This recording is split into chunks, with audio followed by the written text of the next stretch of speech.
Well, I say every day it's a getting closer to taking a bath with my fucking toaster.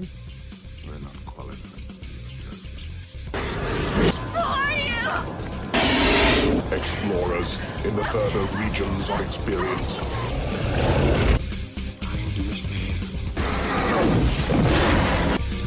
Did you not listen?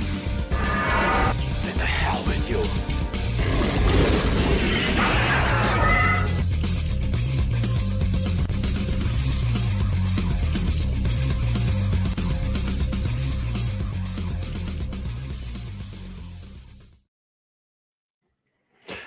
Greetings, salutations, and welcome to the 181st episode of Screaming Into the Void, the show where we talk about whatever the hell we feel like, and we're gonna do that today. We're gonna talk about what we feel like, and by we, I'm using the royal we here. I mean me. So, we. Yeah, welcome in everybody. My name is Samuel the Infamous, and joining me today we have Caucasian Sasquatch. What did I do? Did I do something wrong? Well, you showed up Always. so. Okay. And we also have the lovely Anna's Gameland. Meow meow. I'm gonna take that lovely shit back. Start with that cat shit. And we also have with us Abe. Howdy, folks. Who is currently simping for a man in makeup, which we'll get into. Fuck's sake. Just, I have to, right? This is like internet rules, man. I don't even have a choice about this shit. I don't even want to do it, but I have to.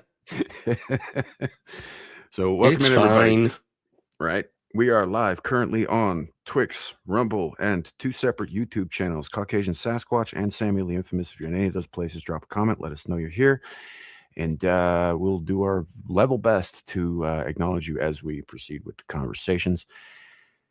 First up, we got Scotty Waddles over here on the Caucasian Sasquatch side. And I only say that because on the other side, we've got Lawrence Knight claiming to be first. Scotty was in before you were. He was just on the other Scotty side. Is everywhere all the time.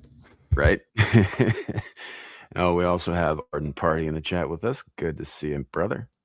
Anna's Gameland. I see Abe's gonna get you. There's a Clifton 3D in the chat. Howdy. Hello.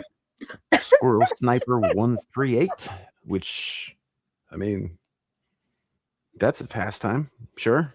I'll come in. Got Old Blindy in the chat. Howdy. There's a Caucasian Sasquatch. I freaking neglected to bring him up on there, but that's fine. You can see his face. It's cool. We got Cool Gamer 2692. Welcome in. So, anywho, today, like, I know the whole world is burning down and everybody's like talking about very specific topics all the time. We're not doing that today. We're going to avoid those topics and we're going to have some fucking fun for the most part, except for the Goth Daddy stuff. That'll kind of lean into that a little bit, but mostly it's about Abe's obsession with a man in makeup. Go fuck yourself. No, sir. We know what you want to do. Yeah. So, anyhow, welcome in, everybody. If you're new here, this is we don't really have like a format here. Shit goes where it goes. So, buckle up, bitches, and thank you for being here. Anywho, I think the first thing that's got to be talked about, right? Is this is the first link, right? Sasquatch. That I'm about to pop up on the screen. The hell kind of shit are you talking about, bro? The link that you have Reddit here, that's the first one. The first one, as far as I know, that's the Florida level 10,000. Yeah. Yeah, that's the one. Okay, so I saw this. This isn't really like a topic so much as I saw this, and now you have to because it's kind of awesome. I believe the caption was something like, like millions of years of evolution undone by a shovel or something. That Oh yeah, I've seen this. I love it. It's a new sport.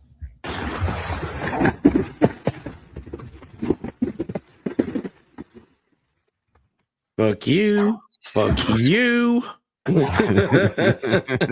That's 1 point. I don't know what game they're playing. That's just 1 point. Right, this would be the greatest first-person game ever. Yeah. Fuck you in particular. That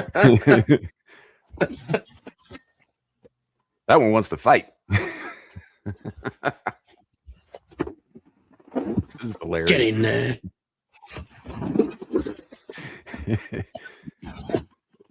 Naked aggression. First of all, excellent first-person shooter. Second of all, when does this become a sport?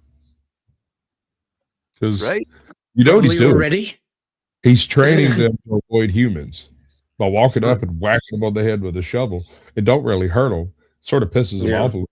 They jump in the water and get scared of things with shovels. Peoples. Animals are learning. Right, So right. humans. You see a human, fucking run. I mean, they should have. A lot of them have already learned that lesson, but we're talking about large, aggressive, like nearly perfectly adapted predators here. And Sure, but this isn't their natural habitat. What this man is doing, right? What this man or woman or whatever. That's AI, right? No, I can't tell the difference anymore, Anna. I honestly can't. Everything looks fucking. What alligator has a tail that looks like a cat's tail? Or a raccoon tail? A cat gator? That's Adam, have you ever been to Florida? Yes, I actually have. Then you should know. And if you don't, you weren't paying attention. I would expect this behavior. But the point is that this man is reminding these perfectly evolved predators that they were not, in fact, made in the image of God.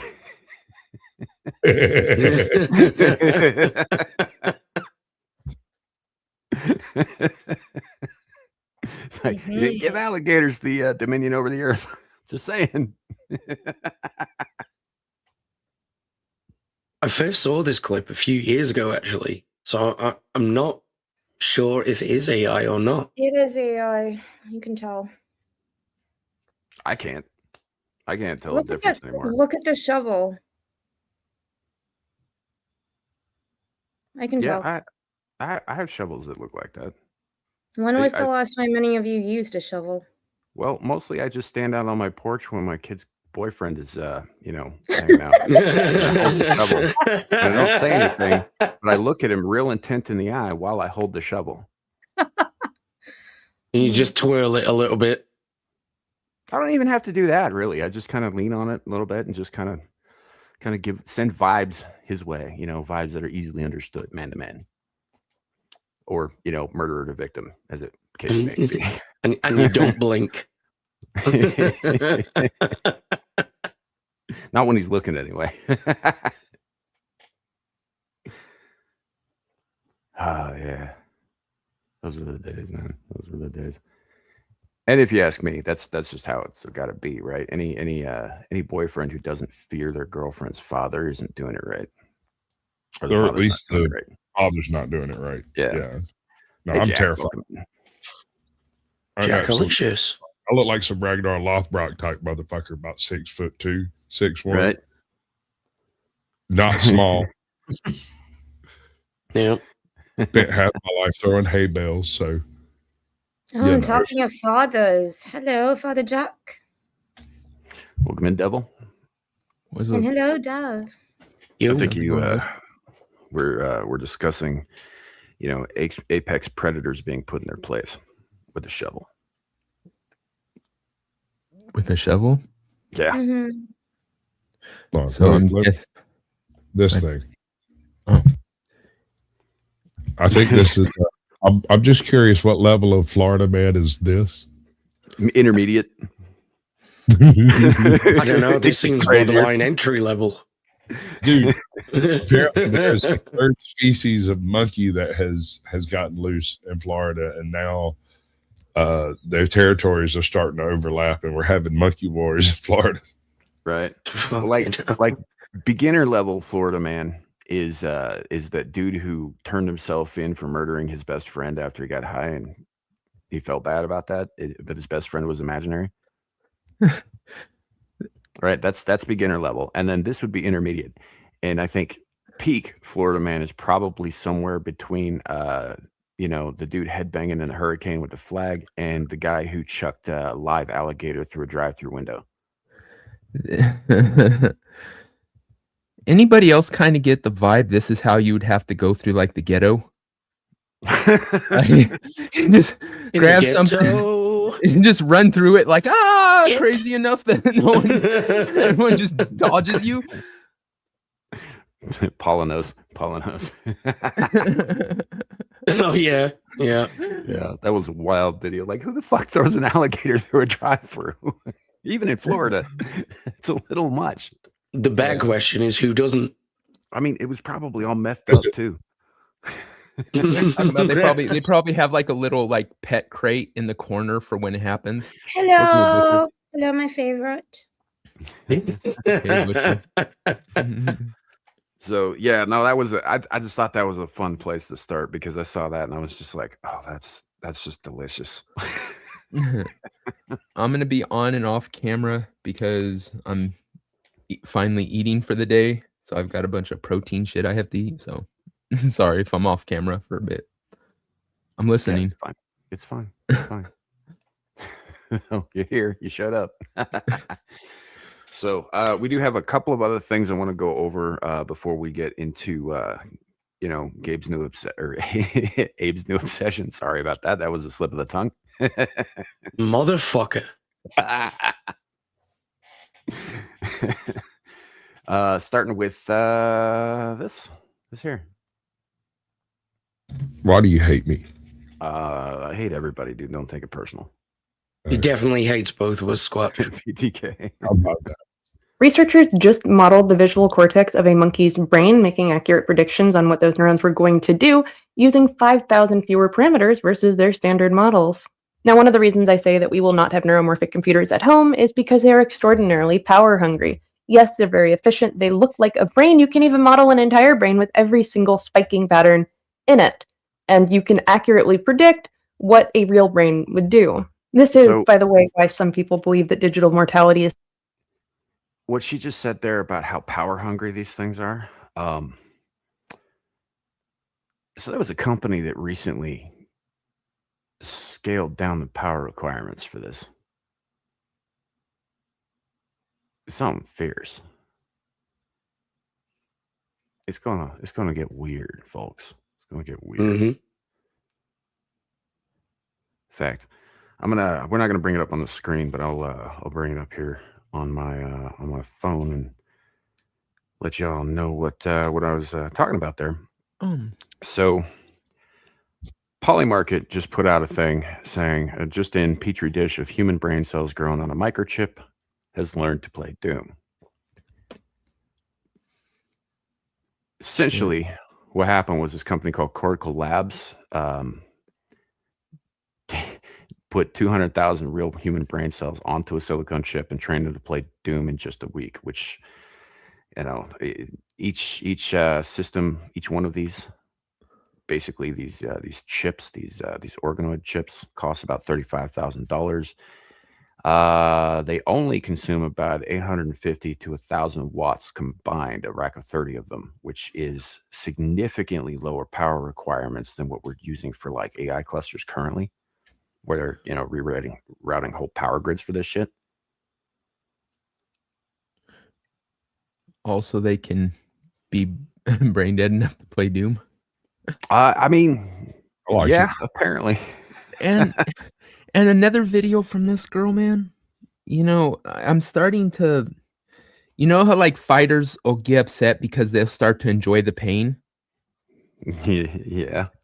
Like I'm actually starting to find this weirdo attractive, and I think it's the same premise. I kind of get where you're coming from. You're breaking us, Sam. You're breaking us. It's like Chinese water torture, but with science. Yeah. Something that we could accomplish.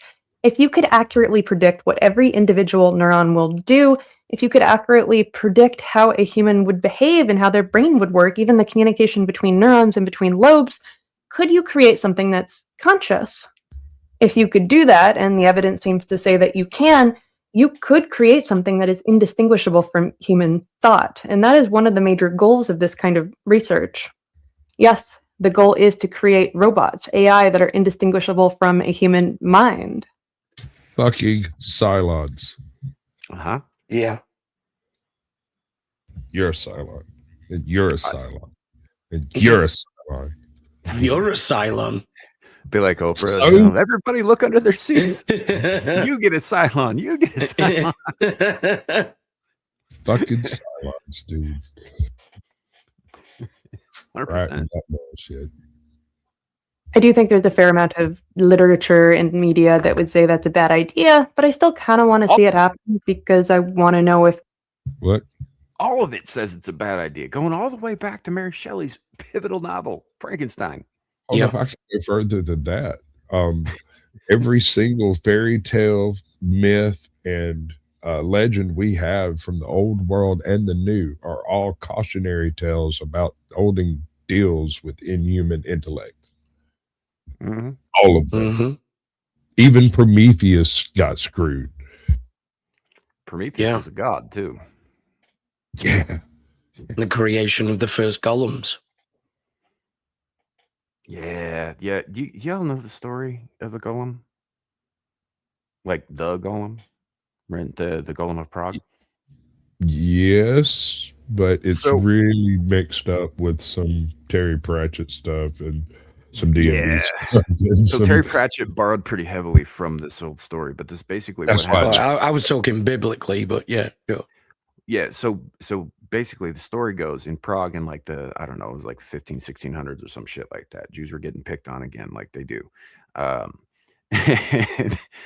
And you know, it was bad, it was nasty. Yeah, I mean maybe. I don't Why know is how getting old- picked on Jews' favorite hobby? I don't know. It seems to be something they enjoy though, because it keeps happening.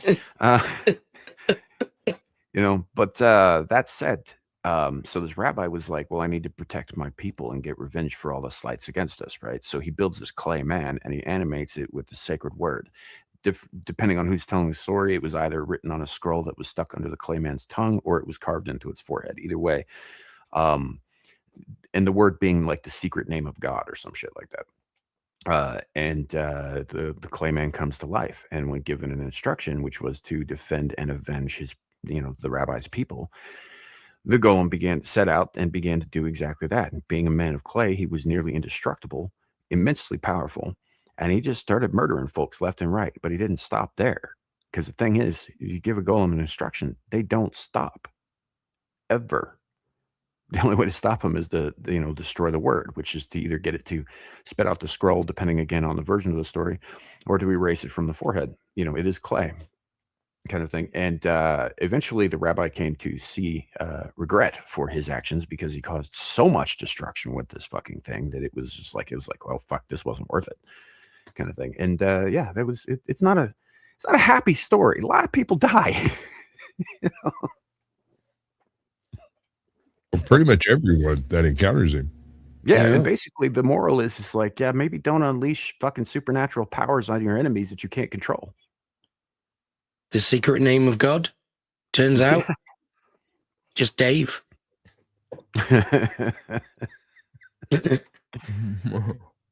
got nothing for that. We can. Now, typically, if you wanted to model a human brain, you would need an entire warehouse worth of computers. While our brains take about 10 watts of power, which is a particularly dim light bulb, actually modeling it is extremely difficult. So this group decided to borrow some processes that actually happen in our brain to make it more efficient, and it worked. Now, they did actually use macaque monkeys as their model, so a real monkey would look at images and they would process what they were seeing and how their neurons would behave. They then modeled their visual cortex. This means they can accurately predict what those neurons are going to do before they do it, effectively creating a digital twin. That is more valuable than you think, and not just for people to upload their brains to a computer. A copy. You know how we're always talking about how if you were to upload your mind into a digital space, is it really your mind or is it just a copy, even if it thinks it's the real thing? I've got a slight variation of that one, but it's similar enough. Right? I'm not so concerned about a human mind being uploaded. I'm not sure that's possible, right? No matter how much computational power you throw at it or how much money or water or cooling or anything. What I'm more concerned with is the implementation of an AI in a prenatal situation so that the child is born with the AI already intact and its entire existence is spent learning everything with this AI in tow, and then that person dies and the AI that is riding shotgun on the whole thing goes on believing that it is this person. And is it? That's a good question, man. It is a good question. Kind of. I don't know that In I know that the scenario? answer. Yeah. Maybe. Like it's certainly a continuation of something that should have ended. Yeah. Like if you take into account the soul, if the soul is in fact real, if the soul is in fact who and what we are embodied in this flesh, and that doesn't die, like if the soul is truly eternal, if even though the flesh is mortal, right, then that would mean that there is both a spiritual and a digital copy of this person. And they're not necessarily the same being anymore. That reminds me of that TNG Star Trek episode. Data, when it's kind of like Frankenstein, where what was his name, Dr. Graves? He uploads all of his brain, everything into data, basically. Yeah, tries to take over his brain because it can handle What his. was it called? I can't I don't remember. remember the name. Schizoid Man or something like that. Yeah, that's interesting. Yeah, see, I get that, but I also get like some of y'all here in the chat know I've been playing Stellar Blade on the channel. There's a similar concept in that where when someone dies, because everybody who is quote unquote human is also cybernetically enhanced and carries around an AI in their system, as well as what they call a memory stick, which holds basically all of their memories throughout the course of their life. So when they die, they collect the memory sticks and they upload them into this sort of immense database to preserve their memories, even though it doesn't, like, there's no bringing them back. It's not like a stack from Altered Carbon exactly, but it's sort of just a copy, a record, if you will. But everybody's got one, kind of thing. And that's sort of what I'm getting from this is something similar to that. Is like preservation for posterity, not so much immortality. Yeah, but that will be a fuzzy line later. Oh, sure. You know it. And I'm not even talking a slippery slope. I mean, the goal is immortality. So, sure, yeah. What are we talking about here? Yeah, that's entirely possible. And I mean, the whole uploading of human consciousness thing has been talked about in science fiction for 90 fucking years or more. With the problem is we can't build a machine that's capable of holding all of that raw data. Not yet, anyway. Transcendence is an excellent example of what you're talking about. Could you imagine the literal hundreds of thousands of hours of porn we could get if Sam's memories get uploaded? Dude, Jesus. It's not even like porn you'd find anywhere. just what generates in my own mind. Knock your socks off. Infinite porn generators. The entire state that Sam lives in, all the women just butt naked. No, not all of them. Some of them look like you. Like I'm putting those are the ones he did first. Shit right now.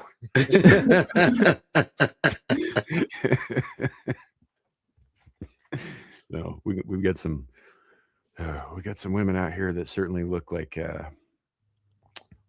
Behemoth. They might be women. Sam, what a big bitch. I don't know what you're talking about, Sam. You're a bad person. I Yes. know. He's a Here, which I guess is You're just bad. Yes. technically We're gonna do this. Damn it, we gotta get this bitch off the screen. She just pisses me off. possible, but it wouldn't really be you. It would be a simulation of you. Aside the point, this is largely used to create digital twins of research animals. Now, our brains are not designed to think about everything all the time. You are not paying attention to every sound, every smell, every color, the feeling of the hair on your face constantly, or you would lose your mind. Researchers took a very similar concept in pruning, taking what the AI should pay attention to and avoiding information that it doesn't need, and that resulted in just as efficient a model, so it still did accurately predict what those neurons were going to do, except they used 5,000 times less parameters. I cannot tell you how extraordinary that is, but this also brings scalability to the table. So if you need an entire warehouse worth of computers to run a neuromorphic computer modeling a brain, that's simply not going to happen. However, if you can scale it down and still have accurate neural spiking, then we have the possibility of bringing this to everyone. And neuromorphic computers have a lot of benefits. This gets us a lot closer to They are trying to scale that down in the same way that, like, if you recall, like electric batteries, modern electric batteries used to be massive, right? They've been scaled down over the years. Now we got these like tiny little ones that you can fit inside like a hearing aid, and smaller. Actually, I think they've got smaller ones now too. But time was something that could hold that amount of energy had to be bigger, just because we've had to like learn how to scale that down over time. And the same thing with computers, right? A single computer used to be housed in like a fucking 6-story warehouse, and now all of us carry them around in our pockets. I heard tell that somebody recreated ENIAC in Minecraft using redstone. Well, it's like they said, our cell phone has more computing power than the computers they used to send the first shuttle to the moon in our heads. Yeah. So by orders of magnitude. A pocket calculator has more than the entire world did in 1940 something. Exactly. Like I remember I was when I was in Moscow back in August, and I went to the cosmonautics museum, and they actually showcased this, how massive some of the data processing things that they used to send back in the 60s to space looked, which were like takes up a whole room, and then now it's like a small little chip, just a tiny little thing. Mm-hmm.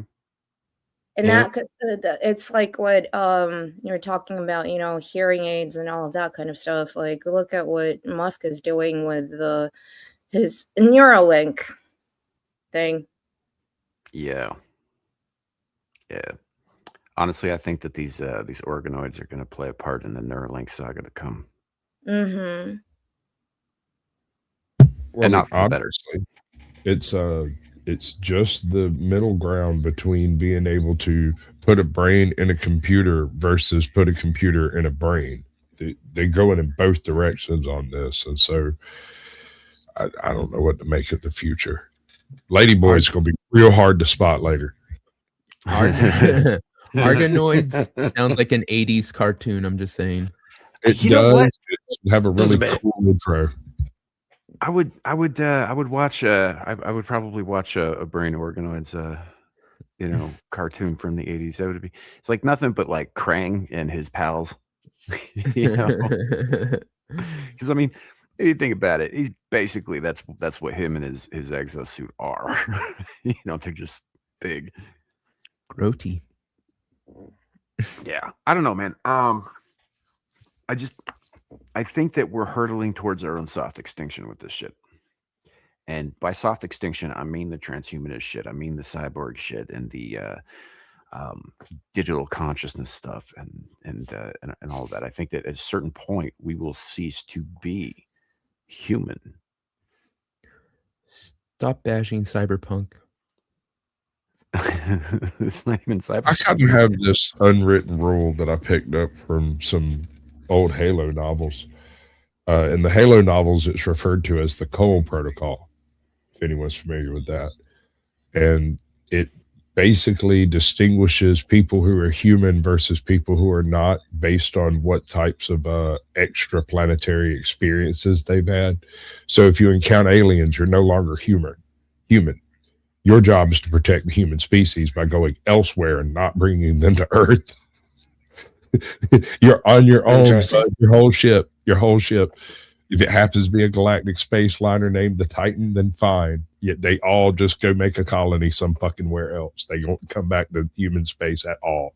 They just jump in a random direction and leave. Yeah. But yeah, there comes a certain point where you're not human, and that's basically when, you know, you take things out or put things in within reason. Well, that's interesting you say that, because Abe and I on the Full Aussie podcast have been watching the Murder Bot TV show, which is based on a book by Marcia Wells, where she exactly raises those questions. Mm-hmm. And it's very easy to humanize something that is not actually organic, but because it's Alexander Skarsgård and it is played by a human, he's supposed to be a bot that protects these idiots, these hippies, from doing stupid shit. And he's always like, I just want to go and kill them all, because he hacked his own module. And it's an interesting concept, but at the end of the day, it's a machine. It's not a human. He likes to kill people and watch TV shows. Yes, he likes to watch TV shows. Mm-hmm. Yeah. You know, I mean, and it wouldn't be, you know, it is interesting though, because there are two different perspectives on like how this sort of comes to a basically an apocalypse. It's like, number one, we're making machines more and more like us, but number two, we're also making ourselves more and more machine-like, or we're attempting to anyway. And I think that's going to be the future, you know. And it started, you know, a while back with like artificial hearts and pacemakers and prosthetics that have gotten more and more sophisticated. Some of the prosthetics that got out now are fucking unreal. There's a guy on YouTube who builds pneumatic prosthetics to replace the fingers that he lost. He lost like 4 fingers on his left hand or whatever. And he builds these, they're not even electronically activated. They all are sort of sensitively attenuated. They're based on the movements of his move. His tendons. Arm. And it's fucking incredible. And the dude just builds this shit in his garage. Yeah. You know, and it's really incredible. No electronics required. He's even got one now, I think, that he's capable of like gripping a soda can. You know, which sounds like not that much, but we all have functional hands. Yeah. You know, it's actually kind of a huge leap forward, you know, like with sensitivity. Like he's able to control the amount of pressure that it exerts, so he doesn't crush the can, but it doesn't slip through his fingers, which is a huge achievement for a guy who's just basically making tinker toys for his arm in his garage. Would you bearing in mind, he did all of that with one hand. Yeah.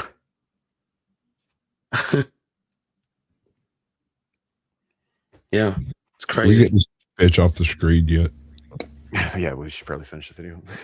Ability of AGI in our future, artificial general intelligence, or real intelligence. At least that is the goal. Now, arguably, AI has been around in its current form for 6 or 7 years, and it is continuously improving. Just because we haven't reached the point of being really intelligent yet doesn't mean we won't get to it. Also, people ask me about sapient, so having the sentience or consciousness of a person. I don't like the word because I don't like to put people on the top of the hierarchy for consciousness. I think we have different kinds of consciousness between different animals, and there's no reason to sit around pretending one is better than the other. What we really do need to bring to AI, and that includes LLMs, I would disagree with metacognition, her. because it would solve a whole lot of problems. Look. Of course, some animals are better than others, just like some civilizations are better than others. Some societies are better than others. Yeah. We are superior to the humble snail. That's all I'm saying. Yeah. In I don't nearly think there every needs way. to be much argument for it. Although the snail may outlive us. It may, but and we also secrete horrible things like they do, but otherwise we're way better. Yeah. I don't know, just that whole concept of it's like, oh, one's not really superior to the other. Like that is. I know some human beings who are far less superior compared to animals, which I'm trying really hard not to say cats. I know. Hey, we promised we weren't going to bring Dermy up this episode. Damn it.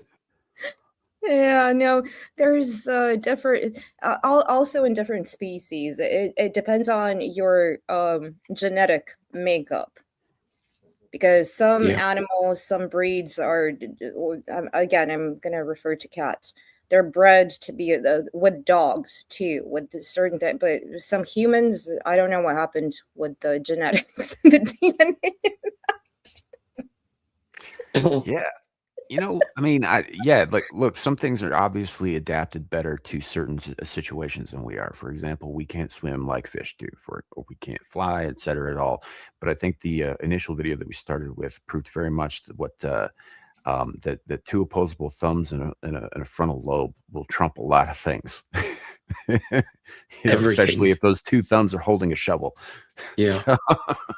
Well, it's exactly. The humans and animals, it's like the Batman theory, right? Batman can be anybody in any comic given enough time to prep. Yeah. It's the same thing, right? Yeah, they can. And our species has all of time.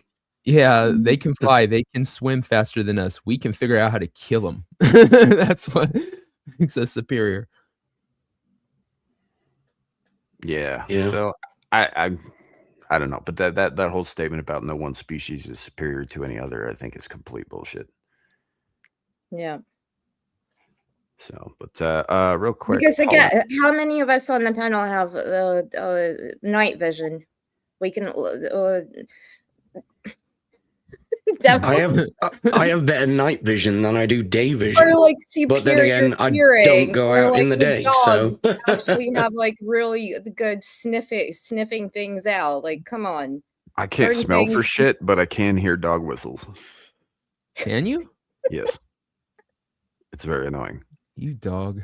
I also hear the electronic vibrations coming from like fucking television sets when they're first turned on. It hits me in the face. It's very unpleasant. Oh wow. I don't like it. Back when I had fillings in my teeth, I could feel a vacuum tube radio turn on. Ooh. Yeah, and it was really strange because it wasn't like a noise or anything. It was just a sensation. Right. Those things.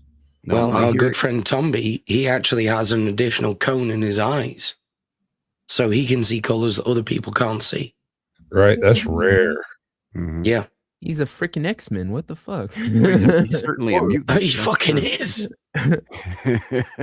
I can actually. he's a real weak one. I mean, it's not. I can actually go invisible. I have that. my DNA, my genetic DNA, lets me just poof. I'm not there anymore. That's just the white race, madam. Shh. We don't talk about those things. Yeah, y'all don't. That's part of the problem here. Where should do? Yeah, right. Oh my Lord. Yeah, he's busy. Let's finish it. So I got this image of him sitting with his back against some dude he just met in the rain, neck deep in mud. Just thinking about us doing this show and how much better it was. And then he looks over the dude's shoulder and said, "Have you ever tried anything gay?" Do you want to?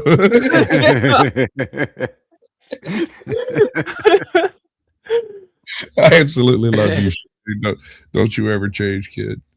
And the whole time in his head, he's just going, "Auf der Heide blüht ein kleines Blümelein.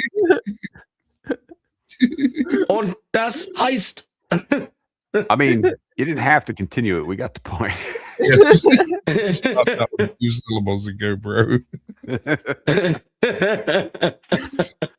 I don't know. He's more of a Deus Vult kind of kid. Yeah, Deus Vult. Somebody hit me That's with just an excuse. Somebody asked. Oh wait, no, it was Ada. I'm not going to reiterate that one. Never mind. Talking about Deus, they're thinking of making a new Deus Ex game. Are they? Are they? Mm-hmm. Because yeah, that was an interesting concept as well. Yeah, Talking about I enjoyed the original. I did too. Yeah. I'm hoping that since the game industry is becoming as uncreative as the movie industry at this point, I'm hoping that they start diving back into old series that they kind of abandoned, and hopefully we get some good games out of it. Maybe. I don't know. We'll see. I'm skeptical. I'll hope all you who enter here. We've been burnt for so long that anything that they actually reboot or remake or make the continuation of something, I just don't know anymore. I don't get excited for anything.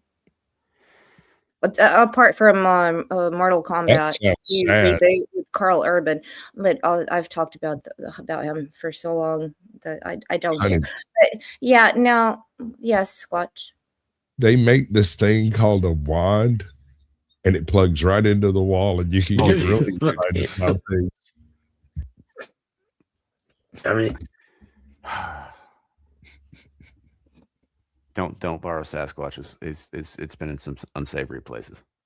I added salt, a little bit of pepper. What are you gonna do if it is spicy? Hey, dude, I put hot sauce on it. I put that shit on everything. Including Just your dips it in O-ring. the Frank's Red Hot before. Oh, that's terrible. That's terrible. So we're gonna drop Gabriel Torch for now because I think we more or less got the gist of the thing. yeah, I think we got the idea. We're not going to finish the video with the human beaver? Damn it. I'll give you the link. You can go masturbate to it in your own time. Thank you. You're welcome. Moving on. So, oh man, no, it just she brings up interesting shit that I'm not hearing almost anywhere else. So that's why we keep doing this. It isn't because I hate you guys. It isn't because I want to subject people to awful things. It's that I think there are awful things coming, and she's basically the only thing resembling a clarion for us in this regard. So, yeah, and she's pretty concise. The fact that she's for most of it, notwithstanding. Yeah. Sam just wants to ruin what I rub one out to. That's what the hell that is. Yeah, because that sounds like a personal problem, bro. Can you imagine them chiclet teeth all up on your junk? Fuck that. Don't bite down. How you gonna get it out of your head? All you can think about is this bitch's teeth. It's the only thing you've been looking at ever since you started watching her videos. You know it. I know it. And there it is. I like to look dangerously. She's got pretty eyes. Freak. I've never seen that bitch's eyes.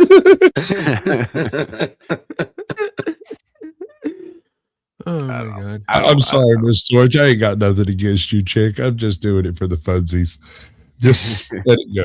Just let it go. Anna's just sitting there going, I don't want to stream with these people no more. Right?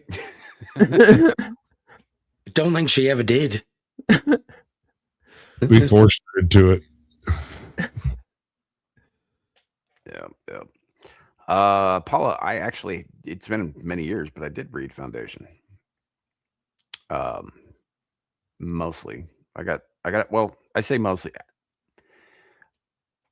It was the Foundation trilogy when I started reading it, and by the time I ended it, it was all of a sudden 3 more big ass novels long, and I was like, fuck this. And so I didn't read those. But Seen the TV show, I haven't read it. Yeah. So I stopped reading after Dr. Seuss. yeah, it shows. Stop reading after would you do it with the fox? Yes, I will. Left to go do it with the fox. I stopped reading after ABCD. Well, I stopped listening to any of you men. Well, you fucked it up, Abe. You spelled it ABE. No, my name is Abk. No, Isaac has a lot of good points. Again, going back to the decades of the 60s, 50s, where people were really exploring these possibilities. We are now living in a world where, when all of us went to school, I mean, we all are at different ages and everything, but now kids are doing everything on like iPads and how do you do your exams? Everything is digital. You have your AI things. We had clip notes. We had like actual books, libraries. Now everything is just so available to everyone. We lived through the times. What Isaac Asimov was warning us about with his, and that's why I love Star Trek. That's exactly what the point was, that you encounter all of these different things. You explore the technology, you try to, but you're still human at the end of the day. Today, it's like, everybody's just walking around like a zombie. Oh yes, pull my phone out, go to, do an exam, go to ChatGPT to give me the bullet points. Like, no. Yeah. Where's your Grok? effort? Is this true? Yeah. Oh my God, motherfuckers that take woo, son. Oh, that's what she's talking about, man. Like we lived through times where there were no mass communication devices. You had a phone that had a cord that maybe reached the next room if you were fucking lucky, and that was assuming that you had upgraded from the fucking the rotaries. Not even that. If you lived with people in a block of flats, if your neighbor was on the phone, you could not get on the internet or the phone. Yeah. No, that's a fact. And if you did get it, it was dial up at best. Yeah. And then and when cell phones were first invented, they were the size of my fucking arm. Mm-hmm. They couldn't hide those if you wanted to. And you valued that connection when you actually got through, finally, after 2 hours of trying or something. You valued that connection. Now it's just like, holy shit, I'm on the internet. Fuck. Yeah, now I gotta wait 45 minutes for this ASCII pic of a boob to download. I know.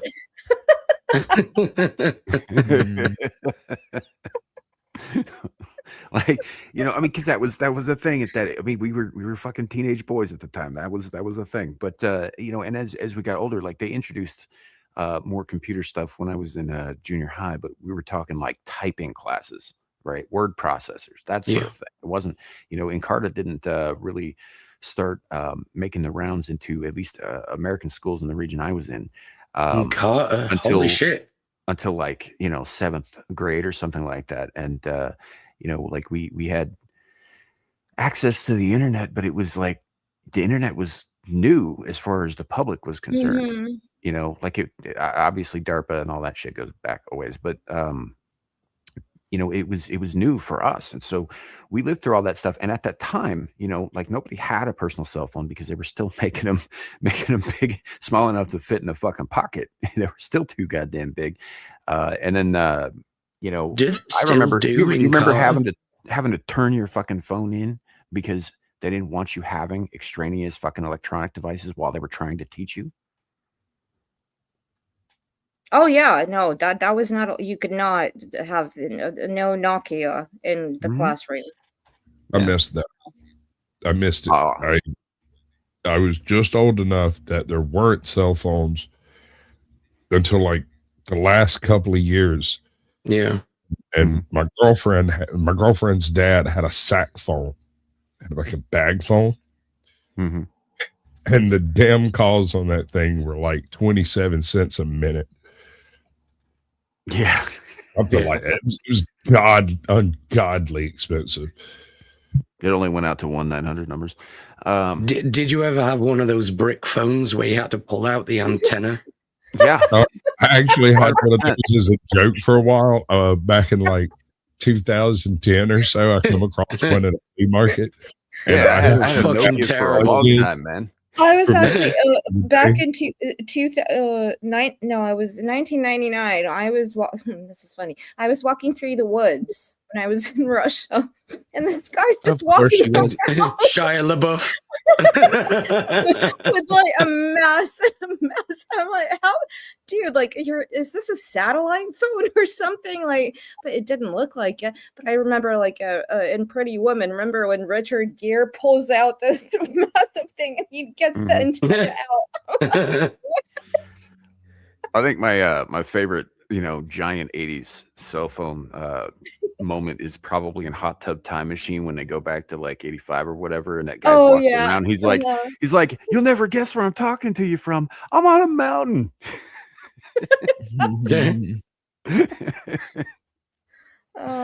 So I've got a weird cell phone story, and this is gospel truth here. This happened. So I had a friend of mine who worked for the state, and back in the day, the state had a Nokia, not the brick, but the little weird triangular kind of one that was almost indestructible, right? Mm-hmm. The classic Nokia, and it was hooked up to track phone. You remember them, folks? Oh yeah. Well, track phone used to offer these things where you could like maintain service for a year, but you wouldn't actually have minutes on your phone. You'd just be able to keep your number. And I went on vacation one year, the year that I got the phone. Somebody gave me a 3-hour phone card and the phone. I got the phone, which I already had a number on it, and I put on the 3-hour thing. And on the way to the beach on vacation, I stopped and got another card, just in case. And they were having this weird giveaway where you would get a card, and when you'd type it in, you might win a double, you might win a ×5, you might win whatever, right?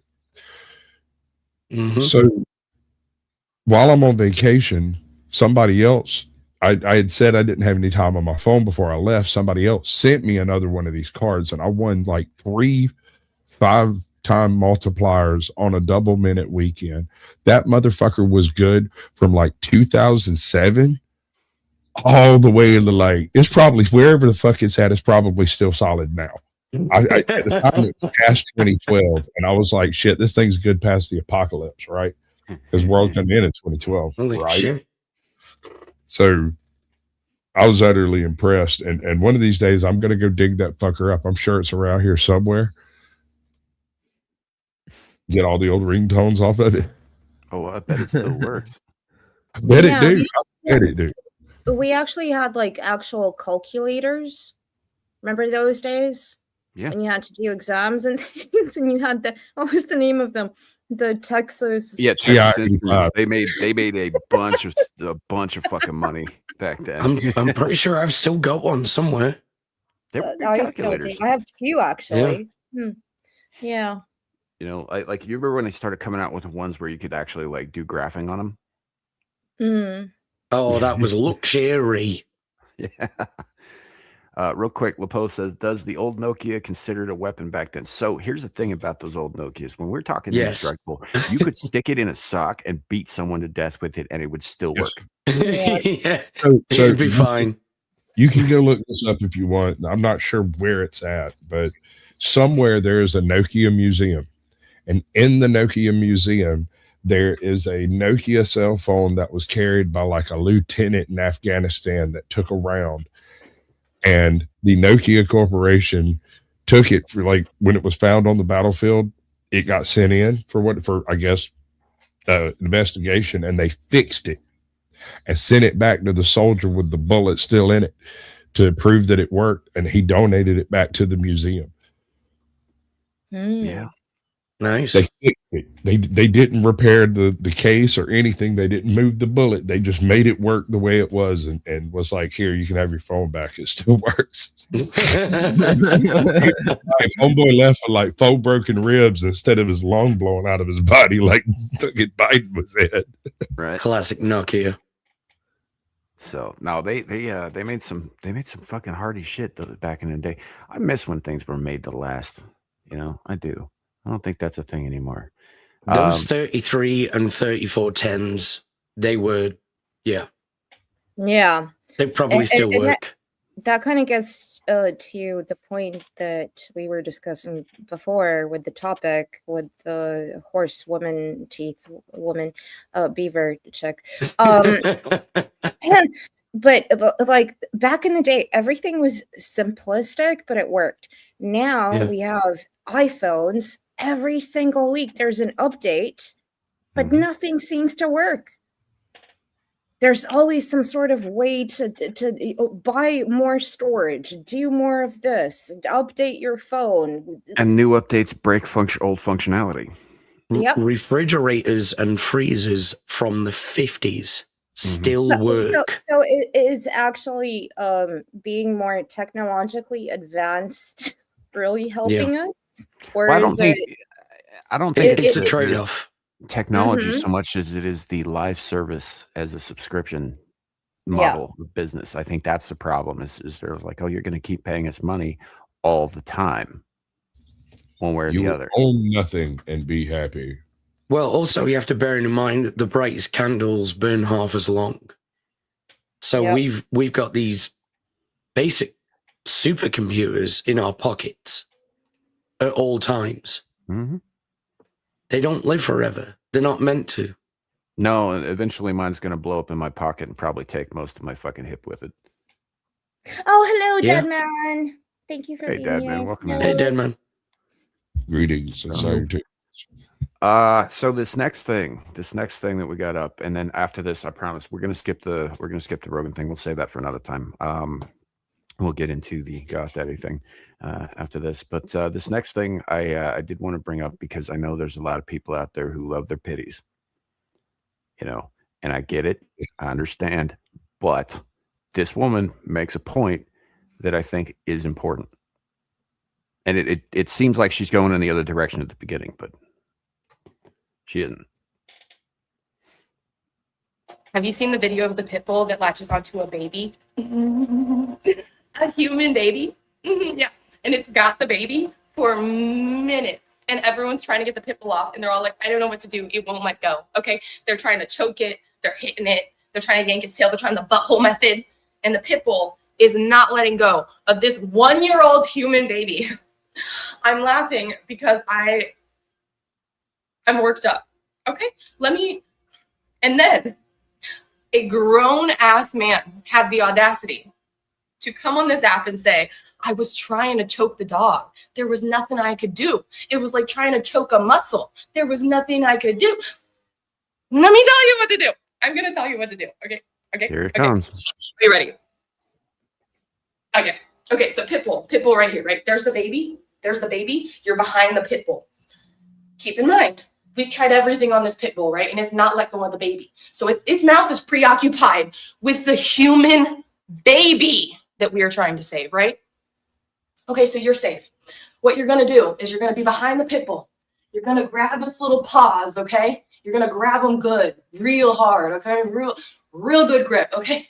You're going to put your foot on its back, okay? Legs, foot on back, break. Okay. We're going to kill the dog. We're going to kill the dog because that's what you do to a dog that's trying to murder a human baby. She's right. True. 100%. That's how we take care of dogs that are aggressive, that are going to hurt a human being. There's none of this. I disagree with that. No. None of you has a knife. Not one of No, that it's the owner who actually it's not about the breed yet again. It's about how you raise the puppy, how you socialize it, how you train it. So I agree with you 100%. 100%. Humans' There is a part of fault, this that's not about the pit bull's fault. Certain, again, breeds where a pit bull was taken by, again, Americans from the staffies back in the day in England, when and they used to be dogs who were protecting babies. And there's DNA, there's genetics that are involved in certain breeds. Why do we have German Shepherds? Every breed is different. They have different temperaments. They have different things that they're good. Shepherd dogs who actually go and chase, Australian Shepherd dogs. This is just, no, it's the human's fault. But you still kill the dog to save the baby. I don't care. I agree with you in all of that. But there is one point that you have to keep in mind that is different for certain breeds. When a bulldog maims a person, it is a life-altering event regardless of whether you're 1 or 21. Because they are living bear traps. They are designed to bite and rend. Yep. They do the shaky thing. And I mean, this is all part of the program. They grab the bull by the nose and drag them down. Yep. The bull don't come, they shake. Then it does. So in this case, we used to breed bulldogs. This was one of the things that we did. And the only way I have ever found to trigger a bulldog to let go is to grab him by his lips and stick them in between his teeth and then wedge your hand as far down his throat as you can. And yes, you might cut yourself. You're definitely going to cut the dog's lips. But when the dog thinks he's biting himself, he'll let go. But it'll take a second. And there's going to be a heinous amount of damage that takes place before then. And the person doing it might lose some fingers in the process. But it's the only way I have ever seen to break a bulldog from actually. Well, at the end of the day, that they're going to put the dog down. But the owner of the dog is not going to face any consequence. Typically, well, that depends on the state. There are actually several states that are starting to hold people accountable for their dog's actions. But pit bulls are banned in the UK. We don't have pit bulls. Yeah. They're banned. And there's people trying to ban them here. And look, I'm gonna say this right off. I don't like pit bulls. I've never liked the breed, right? But that doesn't mean that I want them fucking banned. I know full well that like some of them are just good dogs. Some of them aren't. It is what it is. My point here in bringing this up is that if a dog is attacking a human being and that human being is in danger of its life, particularly like in the case of a 1-year-old infant that can't defend itself, kill the dog immediately. Because you don't have time to fuck around with it. Yeah. So, of course, in a sane household with a pit bull, somebody in that location would have a pistol because if that dog goes crazy, you have to shoot it. If you go places in public with a pit bull and you're not bringing a pistol with you to shoot the dog, if needed, you're not being a responsible dog owner. And there are other breeds that are far more prone to go off like that. Right. Akitas. People seem to forget that they're just modified wolves. No, I had an Akita. Again, it's about how you train them. And you have to, again, they're inherently very protective. And Akita will be the most loyal, high-strung there, honey. Friend to you. But you have to train it. You have to put the effort in every hour. You have to do something to train it. You also have to be prepared. That's for something if it goes wrong. You have to be prepared to deal with it. Post haste immediately. If it never does, great, but you have to be prepared for the possibility. And also, you have to give it love. That's the most important thing. Yeah, well, and that's the biggest problem with pit bulls is like, I mean, I don't know. I can't speak necessarily to other countries, but in the States, traditionally, they were used for dog fighting. They were bred to kill. That was their sole purpose, and it was to make money. And that's horrible. That breeding is still in the species. It didn't go anywhere. That's right? true. They still have that instinct. We bred them for hog hunting. There's no better catch and hold animal than a pit bull.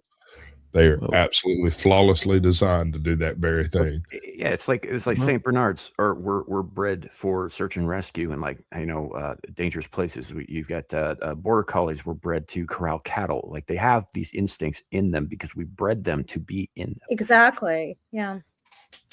And the fact is like whether or not that was right or wrong is irrelevant. It's been done, and pit bulls do have the killer instinct because we put it in the species. If you look at dogs around 1900, most breeds look very similar to each other. They've all been bred for very specific traits. Dude, Chihuahuas and Shih Tzus were bred to be eaten. Specifically. That's what their purpose is. Yeah. What about that? It's like, and I don't know what happened to make a pug. That was a whole other thing. Of the difference between Eastern and Western philosophy. In the West, they bred Chihuahuas for eating as a delicacy. In the East, they bred Chow Chows for eating like pigs. Oh my God, Chow Chows are so cute, though. They're vicious. You ever dealt with a Chow Chow? Just because they know their food, dude. Pugs they are vicious. See, this particular scenario could have been easily resolved, right? Just kick the dog in the nads and then send it to the gulag. But then again, look at where we actually, as humans, we started domesticating creatures, right? Mm-hmm. So we're kind of being like AI, and we're changing genetics and change it to suit our. We want a Chihuahua because we want a cute little or Yorkshire Terrier, or we want a big dog to actually defend us, or we want that we're being the AI. I mean, to a degree, we're changing things, and we have humans have domesticated themselves. Well, cats did because they're more intelligent. But you also have your wolf dog breed, like half breeds, and those things are not. I mean, they're not tame animals. They are not. They can't figure out what they are because part of them wants to be a dog, part of them wants to be a wolf, and they're not the same kind of animal. Are y'all familiar with the Carolina yellow dog? Not off the top of my head. This is supposedly the American dingo, if you will. These are the last remaining wild dogs derived from pre-Columbian contact. So these are Native American dogs, so to speak.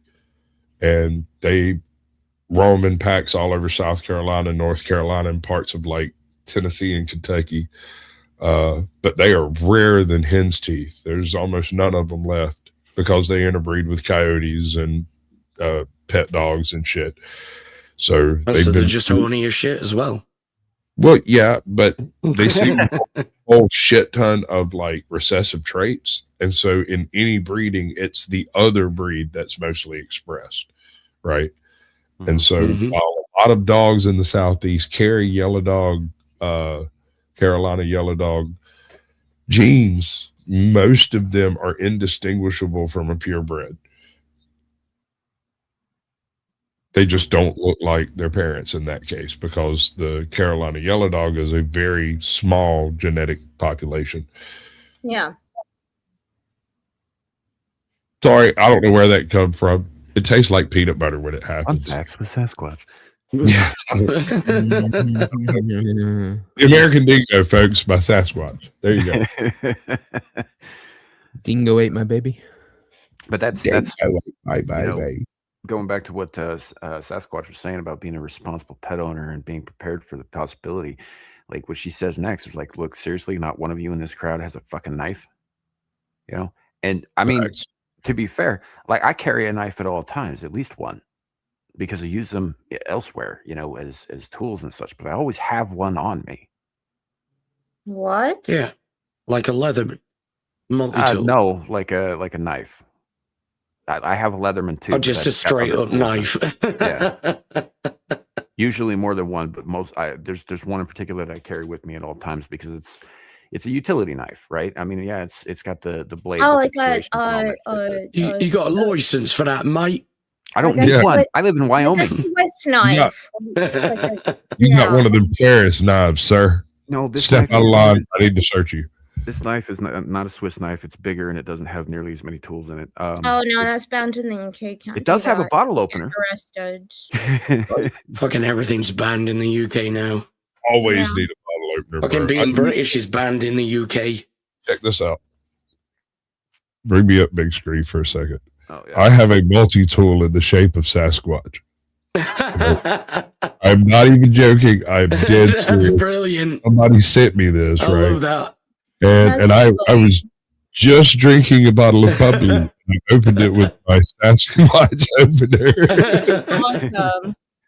Yeah. That's So yeah, but amazing. no, my typical knife, the one that I use for work and I carry around with me all the time, it's got a bottle opener on it. It has a mini flashlight on it. It's got a flint that I can pull out and start fires with on it. It's got a glass multi-tool hammer built into it. It's got a seatbelt cutter, right? Yeah. But it's basically just a folding pocket knife. Yeah. You know, because all of that is like built into the handle. And all that, but then Yes, that's sir. just like something that I use for work and all that. But I have other knives, and I do carry knives, and I don't need a reason or an excuse or a permit to do any of that in Wyoming. I don't even have to have it out where people can see it. I generally do, but I don't have to. Yeah. It's nice. It's nice here sometimes. You know what's cool about Georgia? I can do the same thing with not only a pistol, but also a sword up to 3.5 feet long. Oh, I just hold it from nobody. You just walk around with like a ninja toe, or what's one of the little short choppy jabs. No, yeah. Ninja Toe's the straight blade with the Here's square the best part. Here's the and best start. part. It's measured by the blade, and so you can carry like a full pole arm. Dude, I am telling you, in Wyoming, we don't even have to worry about Fucking it. hell. Like years ago, one of my brothers was walking around, right? And he had on his person like 4 or 5 different knives. He had his ankle pistol. He had another pistol on his belt. You know, a couple of other things. And he was walking around with, I shit you not, a full-sized Odachi strapped to his back. No, really? Yeah. Were his clothes composed of guns and knives? No, he was just wearing. Oh, he was just in Alabama, sir. Well, he was in Wyoming, actually, but he gets stopped. He gets stopped by a cop. A passing cop sees him and stops him, and he goes, "You looking for trouble, son?" And my brother, without missing a beat, goes, "Looking to stay out of it, sir." And the cop's like, "Okay, carry on then," and left. Right? How are you going to convince a guy who's loaded for bear to be in trouble? Right? You can't make him, sir. Yeah. If he wanted trouble, it's available.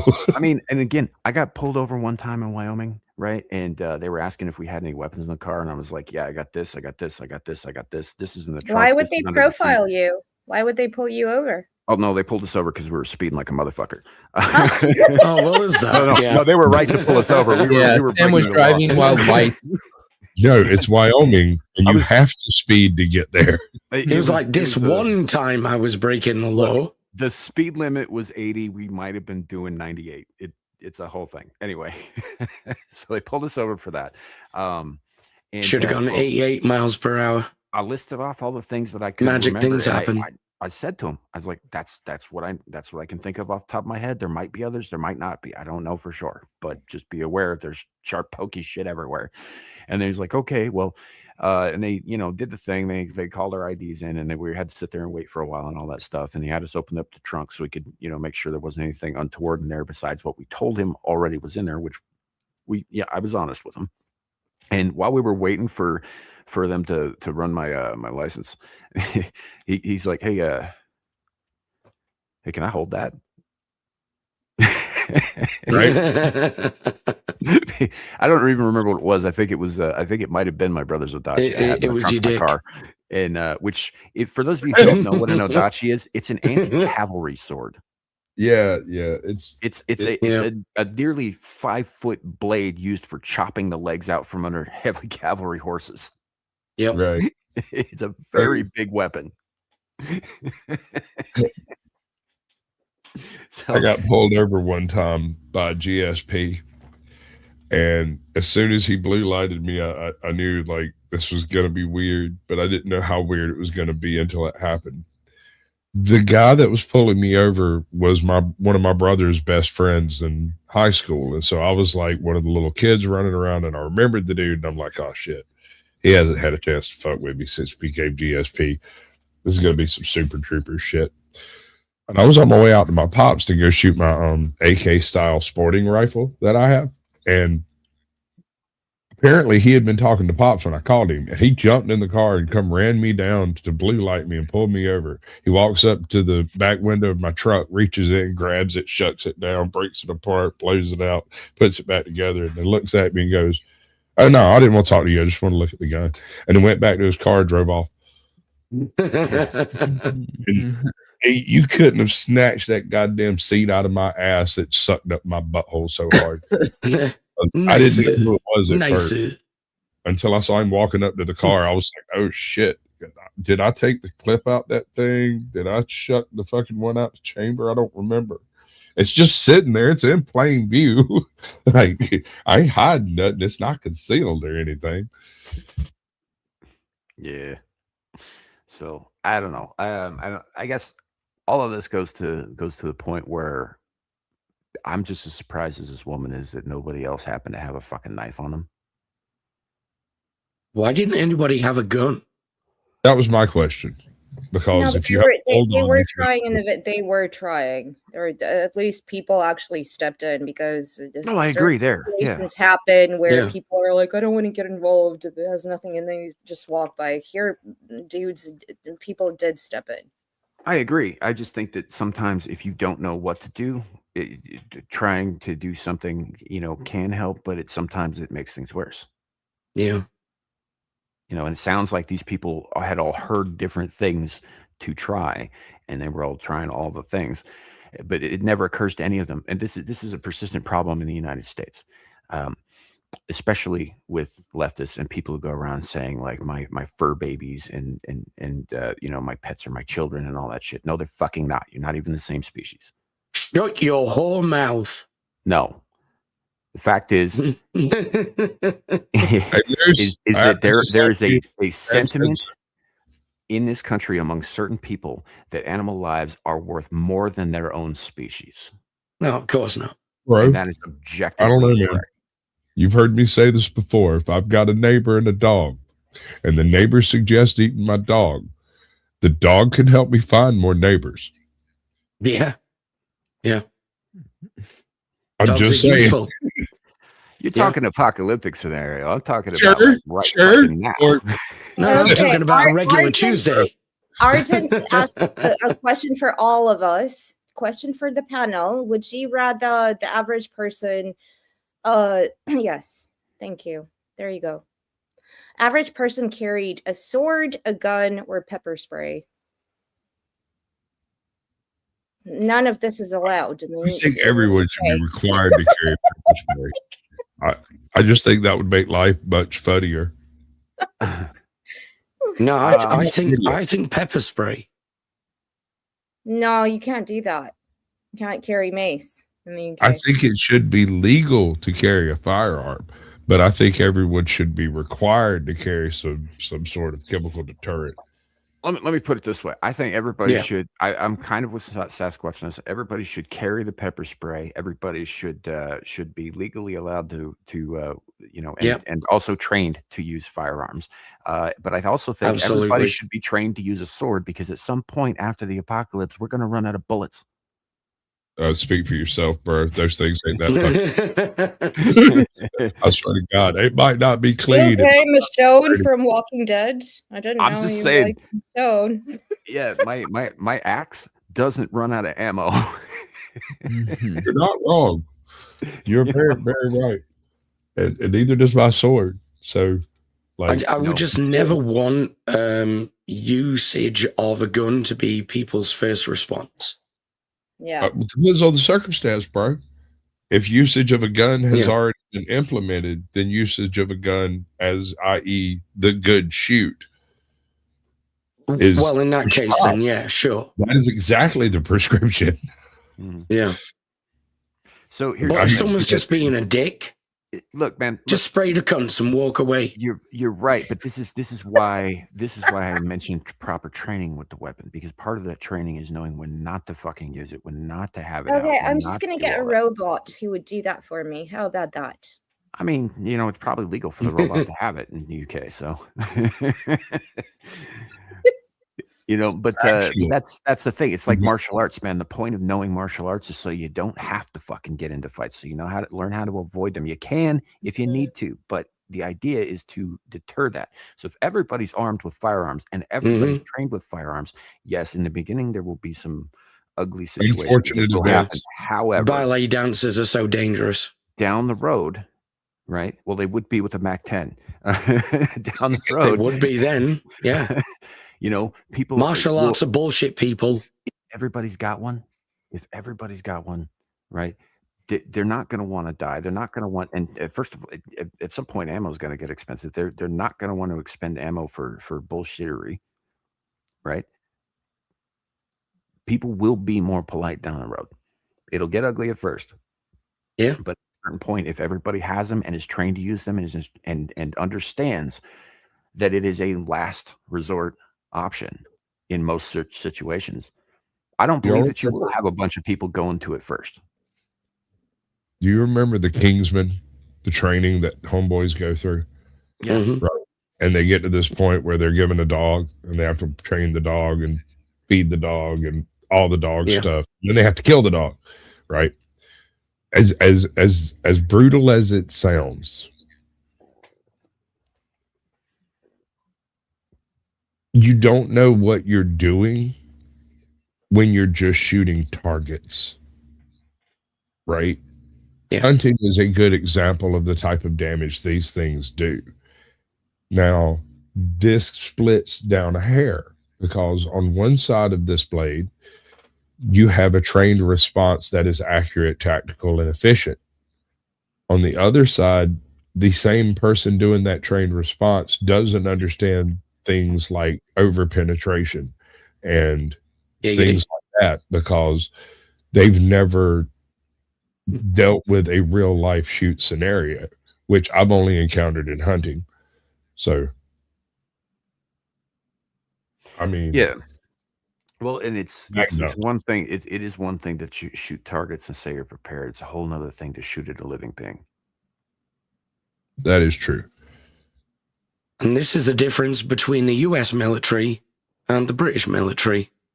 Well, isn't that what John Wayne's character in The Shootist says? That anybody can take a life, but it's the hesitation. People will hesitate, and he doesn't.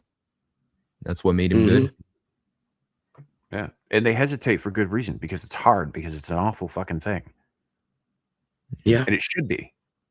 Yes, it should be. So, what is the end of this video? Well, let's dog. A bear attack. Fucking dude, you know what? If an AI bear came out of the side and fucking took her down, that would be really funny. Somebody call that shit. That is a million. I just purely from a comedy perspective, that would be hilarious. But I don't wish any harm on the woman or anything. I mean, and make sure you can tell it's a bear, because if it vaguely resembles a bulldog, it's going to be taken in bad taste. With that haircut, I'm not going to be sad if a bear takes her out. Right? She'd probably choose the bear anyway.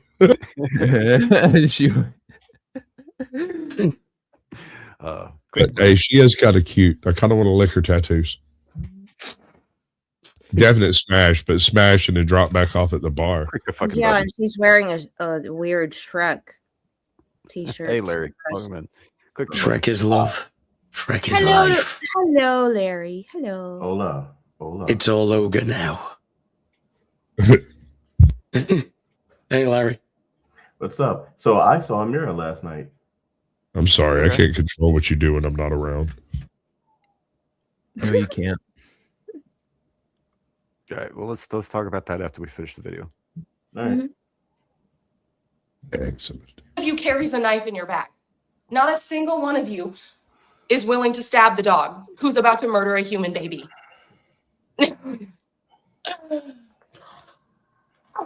brother. just know if your dog attacks a person in front of me and it's not letting go after like 30 seconds, it's dying. In fact, your dog attacks my little 10-pound dog. Again, you've got 30 seconds to get the dog off my dog before it is dying. I don't understand. We are all delusional. I know your dog is your baby. It's not your baby in the minute it decides to kill a human baby. Okay, all right, I need to.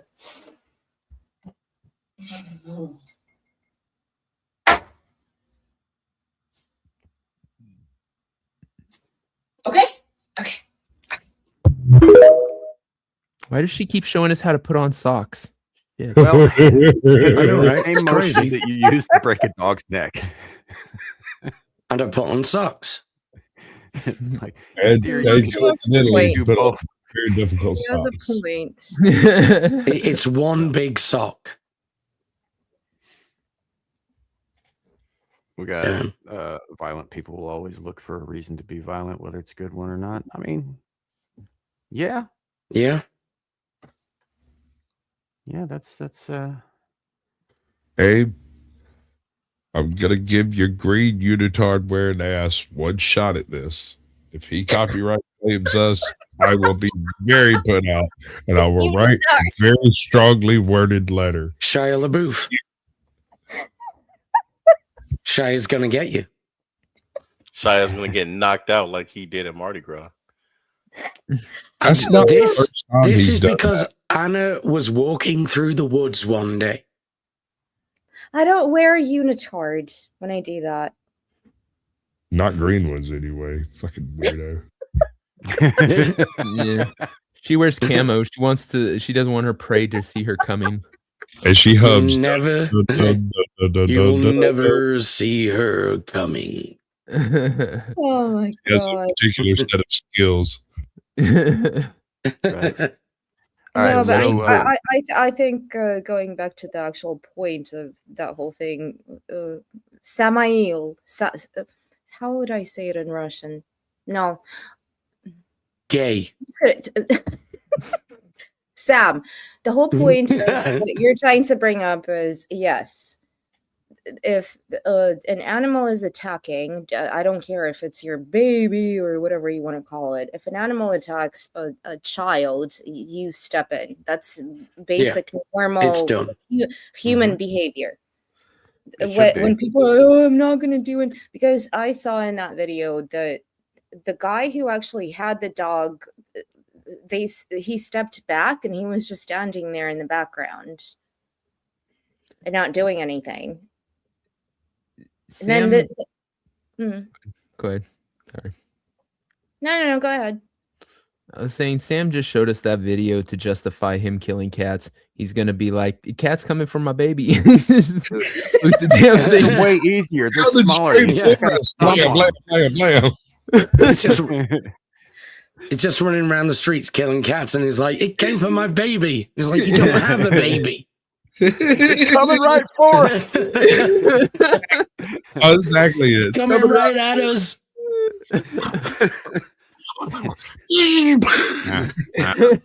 It's coming Treat your pet, whatever kind of pet you have, treat it with respect. Be, self-aware, and if something like this happens, then you step in, because that dude was not doing anything.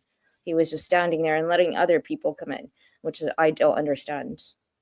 No. My cat would never go after any of you, or you're all babies, obviously. But give it a chance. You're selling it short. I'm sure it could if it wanted to. No. My cat would just hide. It's gonna pull out some knives. Real quick. Charles Darwin. I'd agree with you that there's unnecessarily. I get it. We were just having some fun here. I'm not actually out murdering cats. Unnecessarily. All right. Are you familiar with the concept of culling? Yes.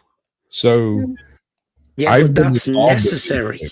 You're right. You're right. And it takes a little while to get settled on the fact that it's necessary. In Georgia, about every 10 years, at least we used to, I don't know if we still do this, but the deer population gets extremely large.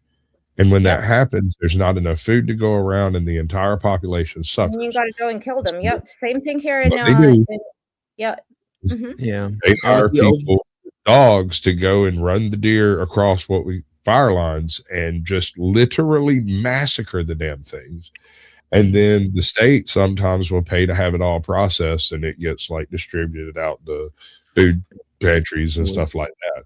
With the overabundance of cat videos on the internet, I think it is time to start calling the cats. I'm just saying. No, but kick devil. No, Scott. Kick devil. Exactly. Same thing here in South London. So where I live, we have two massive big parks, and there's a lot of deer, and they actually go and murder them every 4 years. They kill them. Well, the deer don't have any natural predators there, do they? No, because it's a contained area, and if they start breeding, you need to contain the population and the eco environment. You can't have too many of them. Yeah, 100%. Well, and normally, this was a process. Natural predator would take care of that, but if they don't have those, then they'll breed out of control. This was a process that happened over the course of a couple thousand years, in that we exterminated all of the predators in British territory. Yeah, good job. Yeah. They took out bears. No, Because fuck them, that's why. Listen. There was a point in time in history when a man could leave from New York walking with nothing more than a piece of side beef and have good potable water, not worry about predators. Highwaymen were the worst thing he'd come across, and he could eat American chestnuts all the way to Florida. And that's because of the way the British wiped out the fucking predators when they showed up. Yeah. All right, let's get into this. Abe, you want to preface make the world human again? Show him what he's working with. That too. You want to preface this, because we're gonna get to your thing here. Show him. There's a whole bunch of these. There you go. I think they speak for themselves. All right. So on the channel here, if you've been around for a minute, you probably are familiar with this guy already. His name's Jake Monroe. He's a British dude, I think, living in Northern Ireland. Calls himself Goth Daddy on Twitter, which is a whole thing. He's recently been on Tim Pool. I think he was on what's Stuttering Craig's podcast called again? I can't remember. Stuttering Craig. It has something to do with gaming. Anyway, he was on that recently. Yeah. Side Scrollers. He was on Side Scrollers not too long ago. Yeah. Been sort of bouncing around the internet, and he has been doing a lot of live streaming himself. You can find him on YouTube under Jake Monroe. He's the only one, as far as I know. Cinevi is actually going to become a regular on that show now. Fair enough. But anyway, yeah, he's been saying a lot of stuff about Muslims and women and Britain. And Abe's creaming himself over it. Oh, fuck off. You introduced me to him. I know. Abe, can you control yourself for the next, minute and 40 seconds? Just no guarantees after 38 seconds. Okay. No flogging the Little Ranger. And we should be good. Amelia is a symbol, a powerful one, but not the most powerful one. You know who the most powerful symbol of patriotism is? There. And she's not AI. She's real. I agree 100%. That man's so fucking point. That's the girl that was defending her sister. Yeah. She's 12 years old and was carrying a hatchet and a butcher knife to defend her sister on the walk home. Some crap like that. Yeah, and she was doing a whole bunch of things before any of this happened, because she comes from a family of folks who, well, it's Scotland, so they do. Okay, no. That sounded kind of ist, honey. To be fair, so you know. I think in the moment that they're referring to here, that's not really relevant. Like it's not. The point was that there were unsavory types doing bad things to white little girls in Britain, and she stood up to him, and that's awesome. Yeah. Brave Scottish warrior. When she had been let down, betrayed, and disappointed by every single person in her life, all the adults that she knew, her mother, her father, the police, the government, everyone in this girl's life fucking failed her. They allowed aggressive, violent immigrants into her neighborhood, the place where she should have been playing with her friends, the place that she should have been living her innocence out as a young teenager. Instead was an environment where, in her desperation, she raised a knife and an axe in the face of adversity, in the face of an aggressive, violent outsider in her land. And despite the overwhelming odds. So Ardent brings up the point, surprisingly, it wasn't a grooming gang that was after this girl. They were Romanian. So I kind of get where you're going with this, but you're talking about the same Romania that has been infamous for child trafficking ever since Ceausescu. Mm-hmm. Right? Like, I mean, they buy and sell babies constantly. They steal kids from their own families and sell them to Americans looking to adopt. Yeah, Like, and that's Romania also is full of shit like this. And that's also the thing of the left does is they'll sit there and say you don't like foreigners because they're brown people. No, I don't care if you're white and foreign. If you're not gonna adhere to the laws and rules of our country, get the fuck out. I don't care what skin color you are. Yeah. Fuck them. So, like, I mean, in the end, I don't really think it matters where this these people were from, you know, because the same result was going to end up happening. Yeah. That's all I had. Okay. And despite the consequences of doing so, she defended herself and her sister. This girl here is the face of patriotism, is the symbol of reclamation of England, of Britain. So while Amelia is a fun meme and most certainly is responsible for normalizing and propagating the concept of national pride and patriotism for England, this, however, this little girl who is real, who suffered real consequences because of this, for me at least, is the most genuine symbol of reclamation and patriotism. Amelia is a symbol. Yeah. And that, folks, is why Abe is all about his pale white man butt.